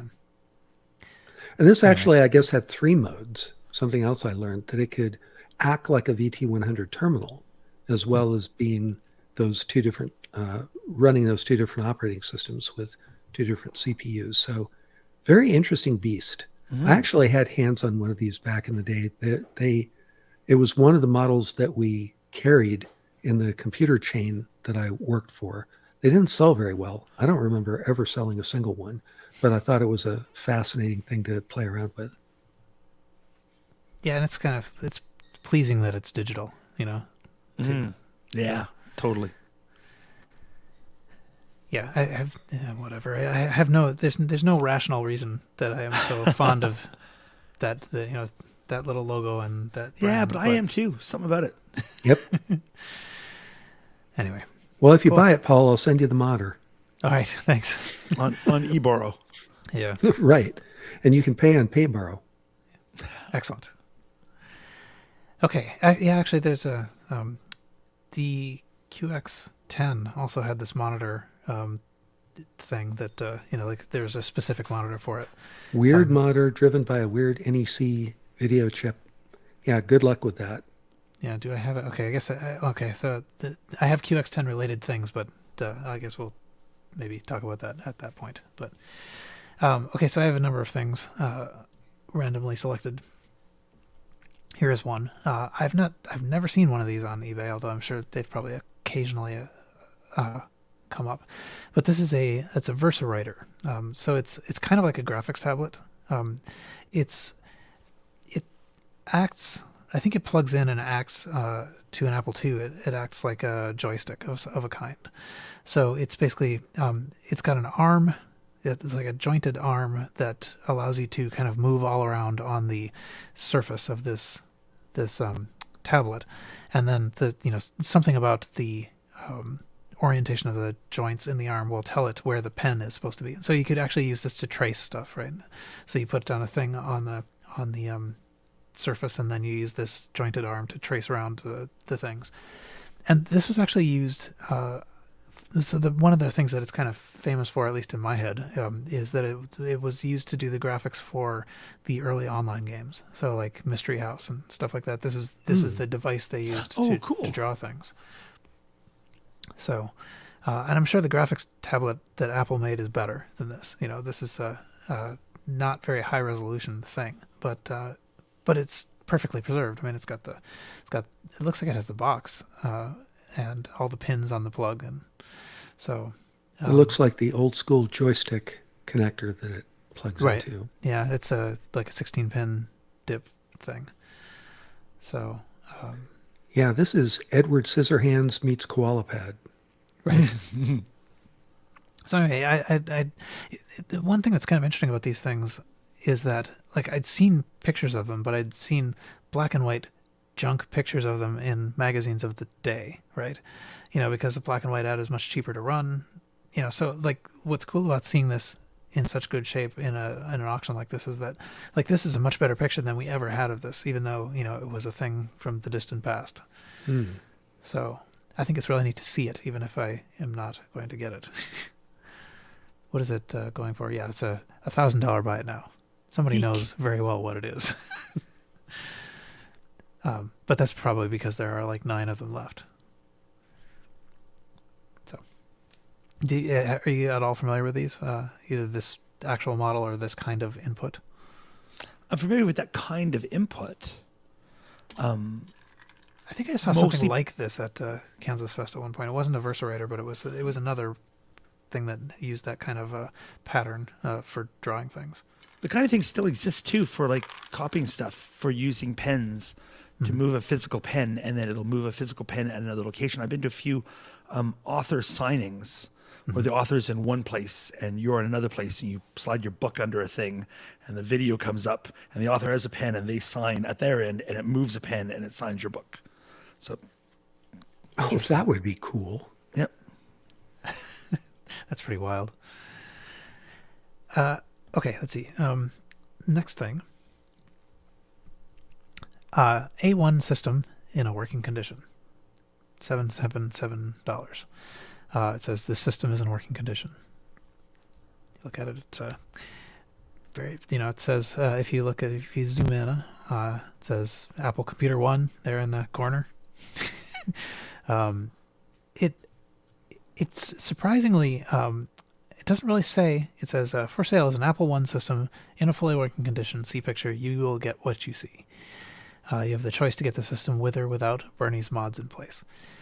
It is a replica. Of course it's a replica. It's got to be a replica, right? Got to be a replica. Yeah. What are the things, I'm unfamiliar with the stuff that replica people have been doing to note their things as replicas, though, so I can't look at it and go, oh, this makes this the whatever version. Yeah. And so I think it actually, there's a sense in which it's not misleading if you are in the replica world, because I think A1 is the name of one of the replicas. Okay. But boy, it doesn't tell you much in here. So, I mean, like if you were knew enough to be dangerous to yourself, which I do, and nothing more, you might think, oh, look at this. Someone doesn't know what they have, and I can get this. But so yeah, it is a replica. One thing that I thought was interesting though is that it says you have the choice to get the system with or without Bernie's mods, and I'm like, what are Bernie's mods? I don't know what Bernie's mods are. And so I dug around a little bit, and it looks like in the fairly recent past, like, so this is, I'm looking at the Apple Fritter site, a posting from October 2020 by Uncle Bernie. And the title of the post and the thread is, part of the path toward rock solid Apple One builds. And what it essentially is basically just he's gone through with a great deal of sort of, electrical engineering knowledge and figured out places that you should put capacitors on the Apple One board to sort of decouple some of the problems that it had. So there were problems that one needed to decouple with capacitors that, with RAM, I think, where there's something called ringing and things like this that actually made a lot of Apple Ones sort of, or at least replica Apple Ones, unstable. And so not only has he worked out where to put these things, but he's also figured out a way to do it underneath sockets so that they're kind of like invisible, like, so they're fixed, but the board still looks like it would have normally looked. And so these are Bernie's mods, and apparently the person who is giving, who has this auction is either has two of them, one of them with the mods and one with not the mods, or it's not built yet, or I don't know what's happening exactly. But I thought that the mods were cool, so I thought I would bring that up. And so actually it's really interesting if you're at all interested in this stuff to just go through the posts by Uncle Bernie about the Apple One, because this is not the only one. There's all kinds of stuff, exploring all kinds of things about like what the right capacitor values were and all that stuff. And it's written in kind of a strange tone. It's a little bit, I mean, the Uncle Bernie really is kind of like a character as well, being played, setting you on his knee and, educating you about like how this stuff works and having you guess, giving you little quizzes about like, why does this help and that kind of stuff. It's pretty interesting. So not anybody I knew at all. Apple Fritter is among other places, it's, I think, one of the home bases for Tom Oad's, Apple One replica building and stuff. I mean, so this is where you would expect to find Apple One stuff. But anyway, is it news to you? It was news to me. I've never heard of Bernie's mods Yeah. or that site. Yeah. I was trying to look at the picture here to see if I could make out some of the date codes on the ICs. Oh, on the eBay auction, you mean? Right. And boy, it's Yeah, that's- kind of hard to make out, but it looks like some of the date codes might be 1982, 1984, which would mean they were new old stock chips or recovered from something, but not circa when this would have been an actual Apple One in Right, 1975, 76. Yeah, and that's it. I mean, like, people play that game, like in different ways, so some people want a thing that will work with stuff that's newer, that's less likely to be, like just flake out. Mm-hmm. And some people want to have exactly what could have been, used in 1976. And the thing is, actually, the problem with these is that a lot of these pieces, like, the only option is essentially 1976 era, because they don't make anything like them anymore. So they're super hard to find, and can be pretty expensive to get. Like some of these little I think they're shift registers or something. They're really, really, precious because they are for this board. So it can be very expensive to collect these pieces.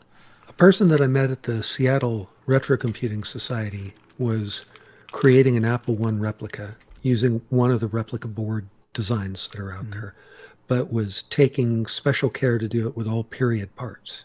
Yeah. And it did cost according to him, it cost a decent amount of money to try to actually get parts that would be time period appropriate for the Apple One. There used to be a shortcut you could take. There's a place called Unicorn Electronics, I think, that actually sort of sold kits. It would assemble the pieces that you needed for an Apple One build, and so Mike Willigal would often send people to them. I don't think they do that anymore. So they sometimes stock some of the pieces, but I don't think they do the kits anymore. And it was expensive, and you look at it and you think, oh, that's how expensive that is, and you think, I will go do it myself, and then you realize that if you go do it yourself, it will cost you a little bit more and a lot of your life.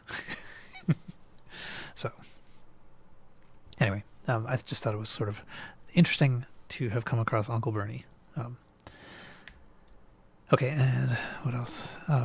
Okay, a couple more here. I mentioned the QX10 was going to come up, and this is the context in which it's going to come up. This is it's a RAM card semi-disk with backup battery for the QX10 or QX16. So it's a card which is it's amusingly just a slab of RAM.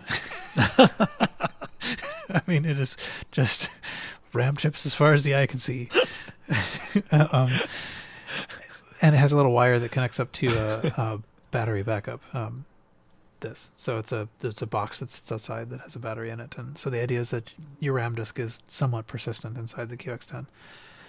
And they show a picture of a monitor. This isn't the monitor I was thinking of, actually, now that I'm looking at it, but that is sitting maybe on a QX16, and showing that the RAM disk works, 1.5 meg semi disk.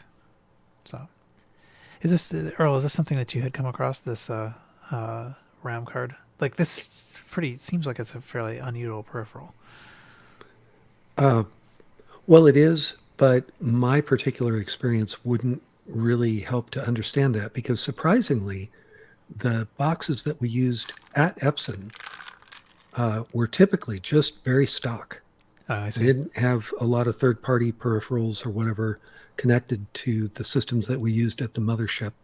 And I don't know if that's, I actually don't know why that is, but I didn't get a lot of experience with third-party add-ons. Okay. Yeah, because there are two. I mean, like I said, the other auction I had was, well, actually, I guess there are three then. So this is well,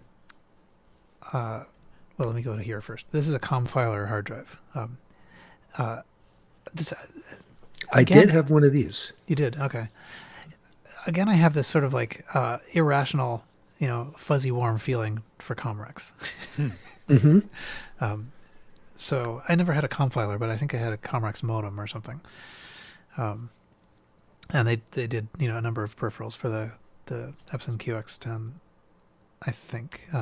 But anyway, so it's a hard drive, 10 megabyte maybe, and this comes with the card to drive it as well. So it's sort of SCSI or SCSI like SASI maybe, sassy. Maybe that's supposed to be pronounced sassy. It always seems like they want to make a word out of this, and since they couldn't get SCSI to be sexy. But anyway, so this has the card and the cable, and it's shown to be working or whatever. And I thought that was kind of neat. Doesn't come up very often. How much for this? This is $900. Eek. And, now, this starts to eke into the territory of this is a very strange retro niche, I think. Mm-hmm. You would have to have either some personal experience with something like this, or just be the total completionist that wants one of everything. Yeah. One of the things that I got with the Altair Hall when I got that group of computers was a set of a dual 8-inch disk drive from a company called ICOM that was part of the whole Pertec collective, as I understand it. And it's an oddball, I think. Between the other gentleman that worked with me to restore the stuff, we probably had the only copy of CPM that worked with those that worked with that floppy drive subsystem left in existence. And so we were able to archive it, which was really cool. And then when I thought about it, I thought, yeah, but who cares? All five of us care about this. We get that feedback a lot. Yeah. So I thought, it's so niche and so, out there on the periphery that if you find the right person, I think they would pay $900 for this, but you would have to find the right person. How are you going to find the right person that this would be that meaningful to them? It's really interesting. But I could see it too in a way. Like if you spent a lot of your life interacting with a compiler, and I think this was one of the main hard drive solutions for the QX10. So there probably are a fair number of people who have.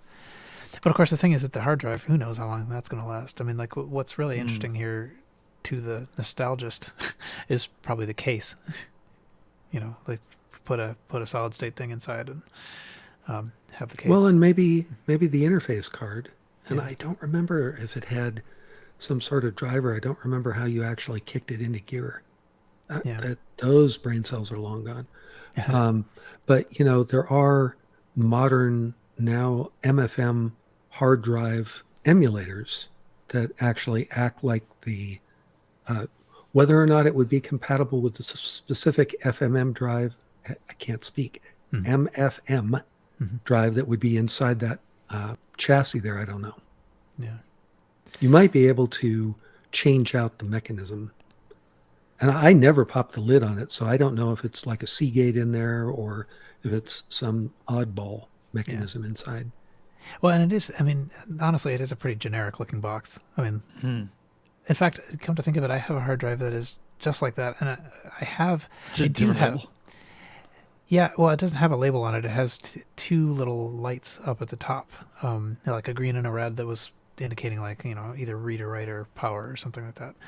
And that little anonymous box, I have two of them now because I do have a strong, nostalgic connection to them, and I didn't. The one I actually originally owned, who knows what happened to it? I think it got tossed at some point. Not by me, but at any rate, it's no longer with us. So, but it is a totally anonymous box. It looks pretty much like this, except it has little lights and no label. And yet I still, have the nostalgia for it. So, yeah, but I get it, though. I totally get what you're saying, where you can look at a particular logo, a particular brand, particular whatever, and have that crazy strong connection to it that differentiates the thing. That's just something probably everybody in this hobby shares. There's certain brands that I have a weird soft spot. The brand called Newer Tech that's still around. It did a bunch of old Macintosh peripherals and mini docks and things for the Duo, and I've got such a soft spot for that brand for some reason, as if I was an investor or something. Somehow if it does well, it's good for me. I don't know why, but it's weird. There's just some things that just you form a connection to, and it just differentiates it from the pack. So, I think iOmega was that for me. When I look at Sure, okay. the earlier iOmega branding, A strong association with a certain color blue and a certain color purple when it comes to iOmega. Absolutely. They have strong color associations with me. I think I have an iOmega mug. That iOmega? I hope that's what they called it. I hope so too. Anyway, yeah. And also the same seller has this is Houston Pinball, but has a newly fabricated hard drive card as well. So this is a kit, I think it might be. So you actually have to present the parts and put them together, and he's got sort of instructions on like what sort of fixes you need to do to it. But so if you had a drive and a QX10 and you didn't want an original card, but in fact are happy enough with a functional card, this is one. So anyway, okay. This only reason I brought this up is just because it made me laugh. This is the show notes comment I made was like, when all the good names are already taken, you just pick random action sounding words to make your game, and this is Epic's Death Sword. Of course it is. Way to go, Epics. Yeah, and it might be a good game or whatever, and the guy's expression on it, it really does look like the photographer said, and it probably was actually painted or something, but it really has the look of someone who said, okay, smile and hold it for 5 minutes. Because I don't know, someone's mother's very proud of this. I guess. I also had, you might know me as the Death Sword guy. That's right. Yeah. The other link I had was the metal band name generator that could also help you come up with names for your game, like Undead Cadaver or Nordic Funeral. That's awesome. Okay. Next one I had. It's one of the most roguelike games. This is Rogue by Epix. I actually don't see this come up very often. This is for the Mac. I really kind of like this this pricing tag as well. You can see it says 39 crossed out, 20 crossed out, 10 crossed out, and it's being sold for $330. So, but I mean, whatever, it's rare, but it's kind of funny to leave those the like, we cannot sell this, please buy this price tag on it. I don't actually know this game. I just know that people call other games roguelike, and so I thought it was interesting that this is the actual Rogue, or at least this is the marketed version of it. I think it actually existed on like mainframes and stuff before. No, I think this is a later version. They're just calling Rogue. Mm-hmm. Okay, so and then very last thing. This is in honor of the episode number being 250. This is I searched for things that cost $250, and I came up with the best one I came up with was an Atari 65 XE with 2 Atari Max cartridges that sort of have like combined games on them. Because I think by itself a 65 XE is not a $250 machine. But I think if you throw these in, it's not insane, and it is in nice shape. But I'm not really in the Atari market, so I don't really know how far off this is. What size are the flash cartridges? Like this big. Oh, it's the 8 megabit. Yeah. Yeah. Yeah, I've got one of those. They're really cool. Yeah, and I did actually look this up to see how much they sold out for on their own, and they're non-trivial to buy, just the Atari Max cartridges. So that bumps up the value of the set a fair amount. Plus, the whole thing works. So right, were they that color? The I don't know green and why. blue. These feel are like, that color. No, Yeah. the 65 XE. Oh. They were that color. That's weird. I don't remember them being that color.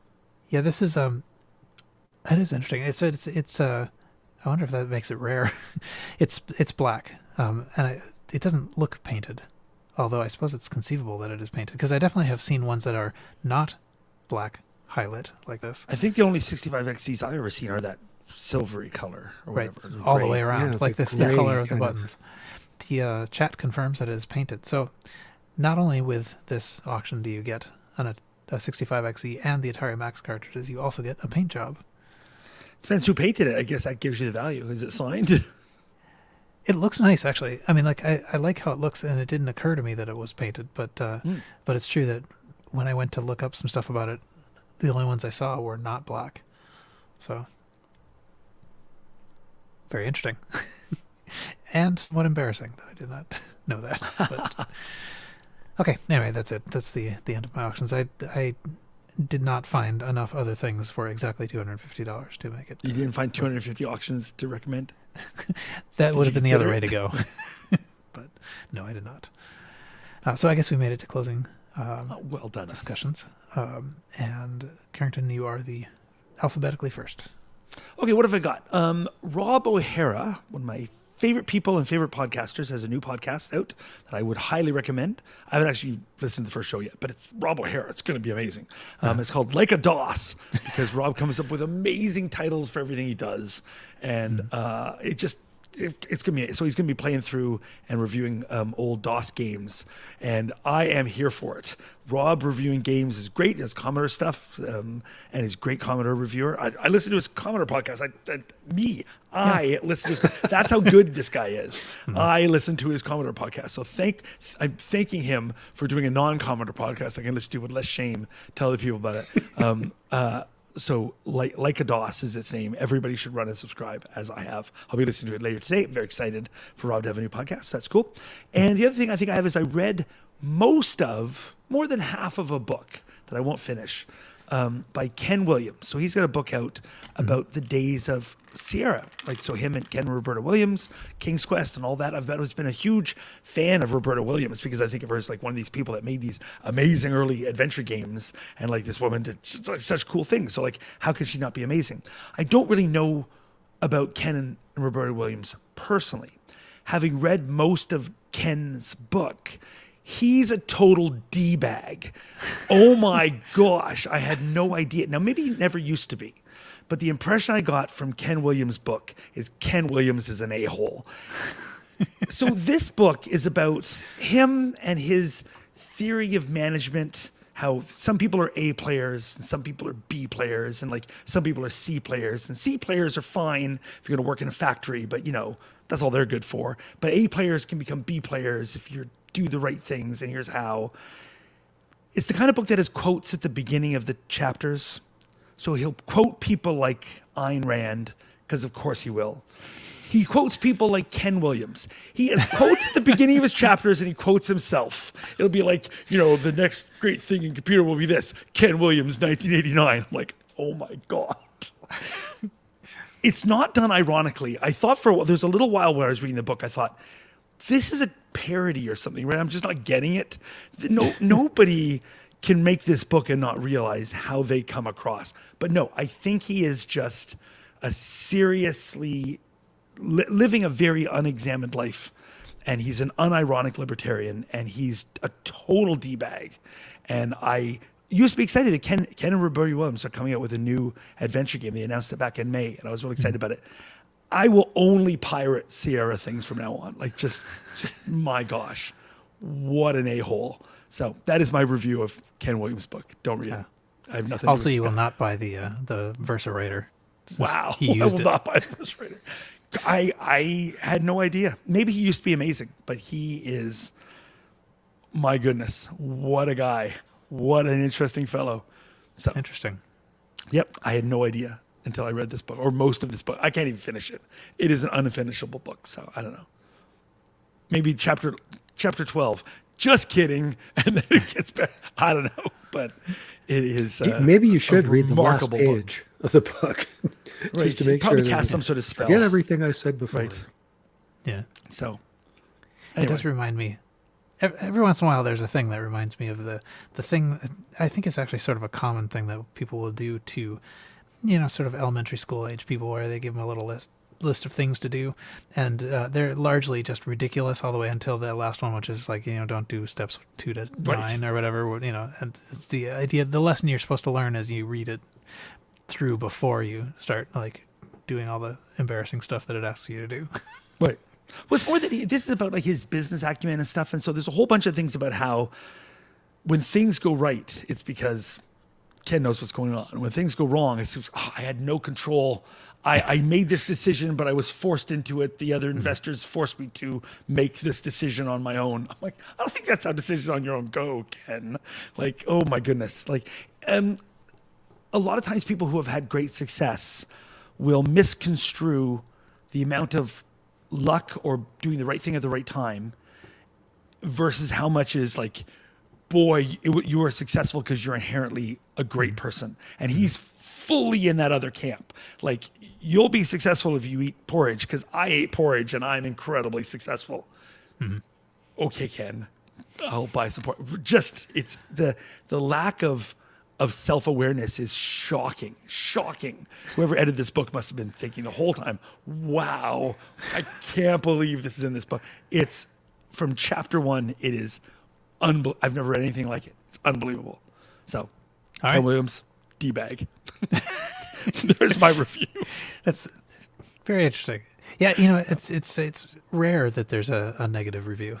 So I can't believe he's married to Roberta Williams because he says some stuff about her in this book where I'm like, whoa, that must have caused a fight at home. Like some serious negative things about her. He negs her like crazy in this book. Like doing this thing. Well, I told her how to do this and oh, she's not really that good at it. And then has a part of the book where he says, I know she's going to have things to say about this. And then it cuts to like, here's Roberta's reply to this. And she doesn't say things like, yeah, I'm divorcing him because I can't believe what he said about me in chapter 3. I was like, whoa, I would never stay with somebody who said something. And he puts it in the book. I was like, whoa, dude.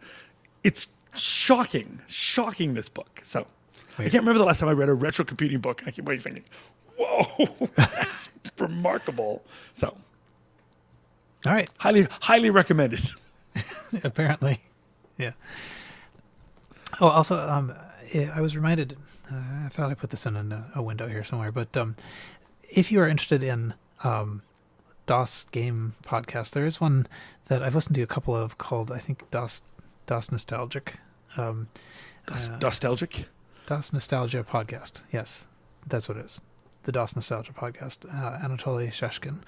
And it's good? Well, I mean, it's fouler mouthed than RCR. Oh, okay. but it's interesting. It's recounting an era that wasn't much my experience, so like I wasn't, there were a few DOS games that I was aware of, but I wasn't really that. I used to be aware of them because I was a little jealous I couldn't play them. People would play these amazing DOS games and I didn't have the platform, so I'm like, oh, Commander Keen looks kind of cool. Okay, whatever. Like it's so. Yeah. In fact, actually, the most recent DOS Nostalgia podcast from July 2020 is Commander Keen. See, there you go. And actually, also the first of the like a DOS podcast is about Rogue. Oh, excellent. See, Rob knows everything. Rob's great. All right. Earl, any closing notes? Well, I haven't read any books for a while, so I guess... Well, I got one I can recommend. Yeah, I was going to say, I know what I'm not reading this afternoon. Because I'm very subtle with my opinions. So it's I hard have to a read. project. I'm a little in over my head on this project, but I think it's going to be fun. So there was another... fellow retro enthusiast that was getting out of some parts of the hobby, or at least selling off some of their wares. And I decided, even though I'm downsizing, I bought this. I thought you were downsizing. Yeah, no, but I bought this. It's small. This is small. So this is a programmer. It's a kit, actually, for the earliest EPROMs, the Intel 1702. Oh, interesting. Very interesting. And why would you want that? Well, there's some cards that go in the Altair that use it. And when I got the Altairs, I got a bunch of them. And I'd love to be able to program them because I think that would be fun. Here's the thing about the 100%. old EPROMs. They're small. They only had 256 bytes per chip. That's not kilobytes or megabytes. 256 bytes. But it was the OG EPROM, like the very first ones. It also takes some really weird voltages to program, which is why the newer programmers, middle to newer, can't program them because they just don't have those voltages. And why would they bother? Nobody was using those anymore. Mm-hmm. But if you're a retro person, you might want to have one. So I got the PCB and the firmware chip and like 90% of the parts, and now I'm going to DigiKey and Mauser to get the That's rest actually of the... pretty cool. I can see why you would pick that up, even if you're downsizing. That's pretty neat. These are the chips. Showing us on camera. So I'm showing on camera, and for those who are just listening, which is 99% You're currently erasing of the you, EPROMs. right? So I hope you weren't already programming those, Earl, because I have some bad news for you.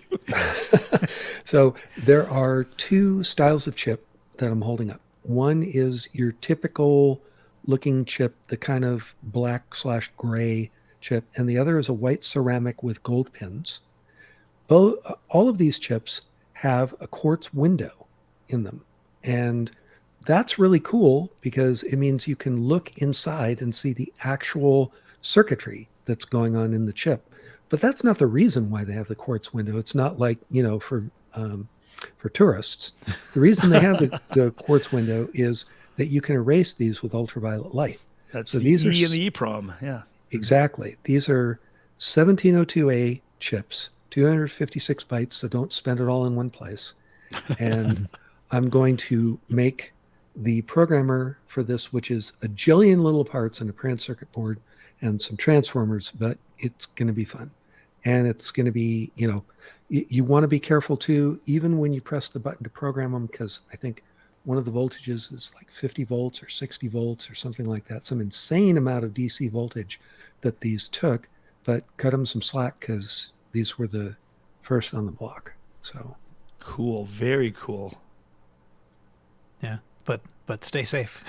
Right. Yes. But also cool. Or do it live safe on YouTube because That's right. And it's funny. Yeah, just in case. stay safe when you're erasing them too, because the UV light that it takes to erase these EPROMs is of a wavelength that is different than just UV light that you'll encounter in normal life. It will damage your eyeballs. So you get one of the cheap programmers off eBay, that's fine. What I'm going to do is when I'm using it, I'm going to stick it underneath another box also and use a power bar to turn it on and off. So there's no chance of that UV light coming out through a crack in the, there's a little drawer. We know you're going to get a suntan booth and you're just going to set them on your chest Exactly. and little goggles on and just zap yourself. They will be erased and they will be completely germ-free when I'm done. So Excellent. You said that you were gonna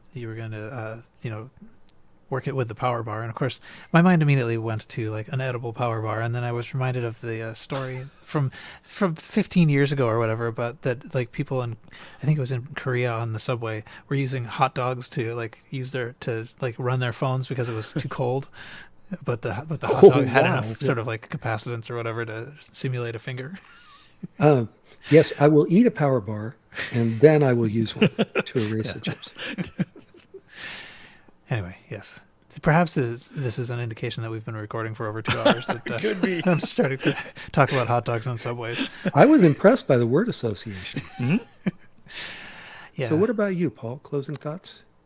Yeah, I feel like I don't have much that's new to talk about. I'm still scanning and organizing and that kind of stuff. It's fun. But your scanner stopped working, was it? What happened to your scanner recently? Yeah, there was so this is yeah, I mean, it just, I did some scanner shopping, got what seemed like, the best. It does seem like scanner technology has not really been a growth area, so mostly scanners are kind of cheap and they work the same way, and, all the reviews don't address the things that I care about. And anyway, so I got what I thought was a fairly good one, but there was a thing that was recurring in the comments about it, which was that people would say, well, like the scanner, like when you turn it on, it does a little sort of like self-test kind of thing. And then there's a scan bar and it's supposed to sit where the buttons are. Like there's two sides to it, and one's a hinge that opens up and one's the buttons. And some people were saying, this isn't working. The scan bar is returning to the hinge side. And other people were saying, well, I talked to support, and this is actually, there were some bad versions of the scanners that got out of the factory, and something was installed backwards. So if this is happening, I just returned it and got a new one. I didn't want to return it and get a new one. And plus, I knew that this thing was working, but mine was now returning to the hinge side. And so I fought with it for a little while. And I sort of looked at what it was doing, and so what it would do is it would bring the scan bar to the button side. It would turn on the light. It would sort of like whir around a little bit, and then it would give up, and it would send the bar back over to the hinge side. And so what it looked like it was doing was it was like sensing there was a problem, and it was giving up. And for a while I thought it was sensing a physical problem. So there's another thing on these scanners. Thank you for mentioning this. I had nothing to say, and now I'm talking for 20 minutes. But there's when they ship them, there's a lock that locks the scan bar in place so it doesn't jangle around during shipping. And they don't tell you that in order to use the scanner, you need to unlock it. So there's a whole lot of comments on Amazon and so forth saying, I can't get this to work. It's just saying communication error or whatever. And the solution to that is you unlock it so that the scan bar can actually move. But so I was thinking that actually the symptom I was seeing was that the lock actually there's no circuit involved in that. It's an actual like piece of plastic that holds the thing in, and if you move the lock, then it so easily could have slipped or whatever and be like blocking the head or something, right? Yeah, so I was thinking like it was bumping into something, and so I actually took the whole lock switch out. That'll show it. Still doing it. And didn't show it anything. So what I eventually discovered, I think, was, and it's still a hypothesis, but it's working, now, which is that I think what it does is it scans, because when I opened it up, I'm like, I'm getting nowhere with this. So let me look and see. There's like nothing you can do inside, but I opened it up, and on the bottom of the glass, underneath the lip of where the plastic is, so like normally where it's not visible, there is a white. It's a white strip. Like it's not just glue. It's actually white. And I think what it's doing is it's actually scanning under that thing, and if it doesn't see white, then it knows something's wrong. And so it throws a communication error and sends the bar to the other side. And so when I cleaned it, it worked. So nobody told me that. It is not documented anywhere. They never tell you anything like, here's how you open the scanner. They don't, they're not expected to open the scanner. But anyway, so now I have learned something about how scanners work. I've deduced what I think is something about how scanners work. You have. Yeah. Al in the chat says, yep, that's a white reference plate, which, given the fact that it has a name, means I may have guessed right. Yes. Well done. Yeah, totally. But anyway, so now my scanner's back working, and so I'm sinking a bunch of time into that, but it's fun. I've run into the same problem I always run into, which is that I sort of feel like time's being wasted if I'm not scanning. So I scan things, but it takes a long time to process it as well. So the processing builds up, and this hard drive space goes down, and so I need to stop that and actually process some of the things, because I discovered that some stuff that I scanned back in like 2014 actually was subject to some kind of bit rot. I can no longer open some of those things that I scanned in 2014 that I never got around to processing. Oh. And do you still have the things? Mostly I still have the things, yeah. But I mean, not that it's not disheartening annoying, to rescan a thing that's terrible regardless. Yeah. But it would suck if you scanned it, got rid of those things. So I got that done. Oh, turns out, no, you don't. Yeah, and that is the fear. I mean, like there is a pile of things which I do still seem to have, which I did, specifically I scanned them and said, like, I do not want these anymore. I want to, so they were scanned for content, not for preservation exactly, not for, archiving for future generations. It was like papers and things that I'd read and written notes on and stuff. But yeah, it's a little sobering to see that could happen, because I have many backups of everything else, but that.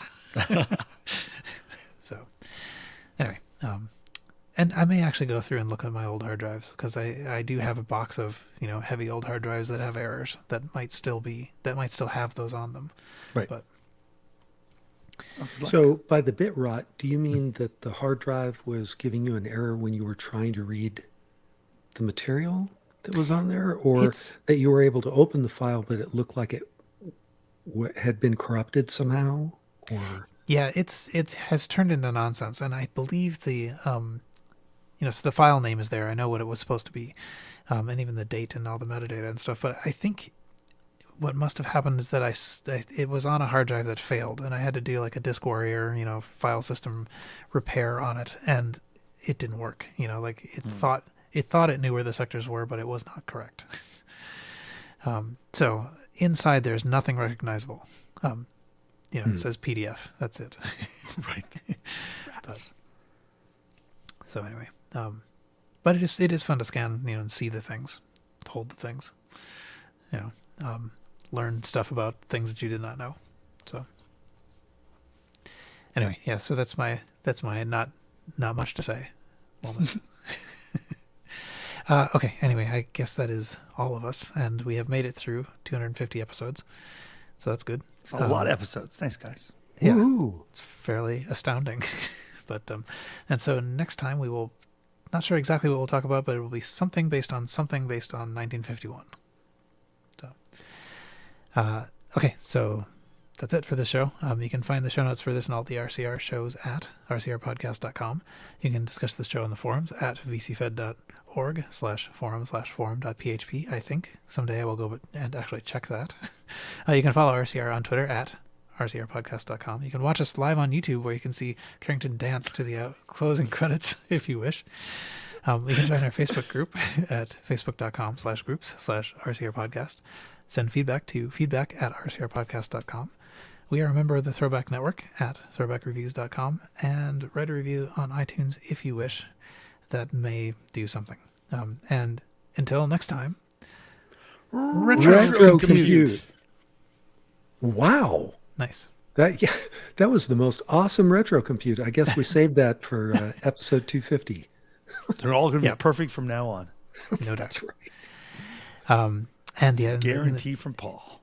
In the chat, DD Rescue. I have used that for floppies for sure. That's been actually really useful. Me too. It's so smart. I mean, like, it's ridiculous to use anything but DD Rescue because it will go back and it will retry and segment the parts that it didn't get until you're down to just like the 9 bytes that aren't actually on the disk. And actually, it looks like the recommendation was actually to use DD Rescue to wipe your disks clean, which is not what I was trying to do with it. But yeah, anyway. No, you're kind of doing the opposite. Yeah, trying to get data. It was actually more of a threat than a suggestion. Yeah, you know what, Paul? It's kind of nice. You should just wipe your disk clean. Yeah. I guess there's no remaining guilt about time not spent scanning on things that you don't have. Nope. Yeah. Okay. Anyway, good. Good stuff. Thanks for joining us, YouTube people. Yeah. Thanks. Yep. That Thanks, was helpful. YouTube. Michael, we'll see you in the next one, I guess. But good to see you in the chat. Yeah. Hi, Michael. All right. Goodbye.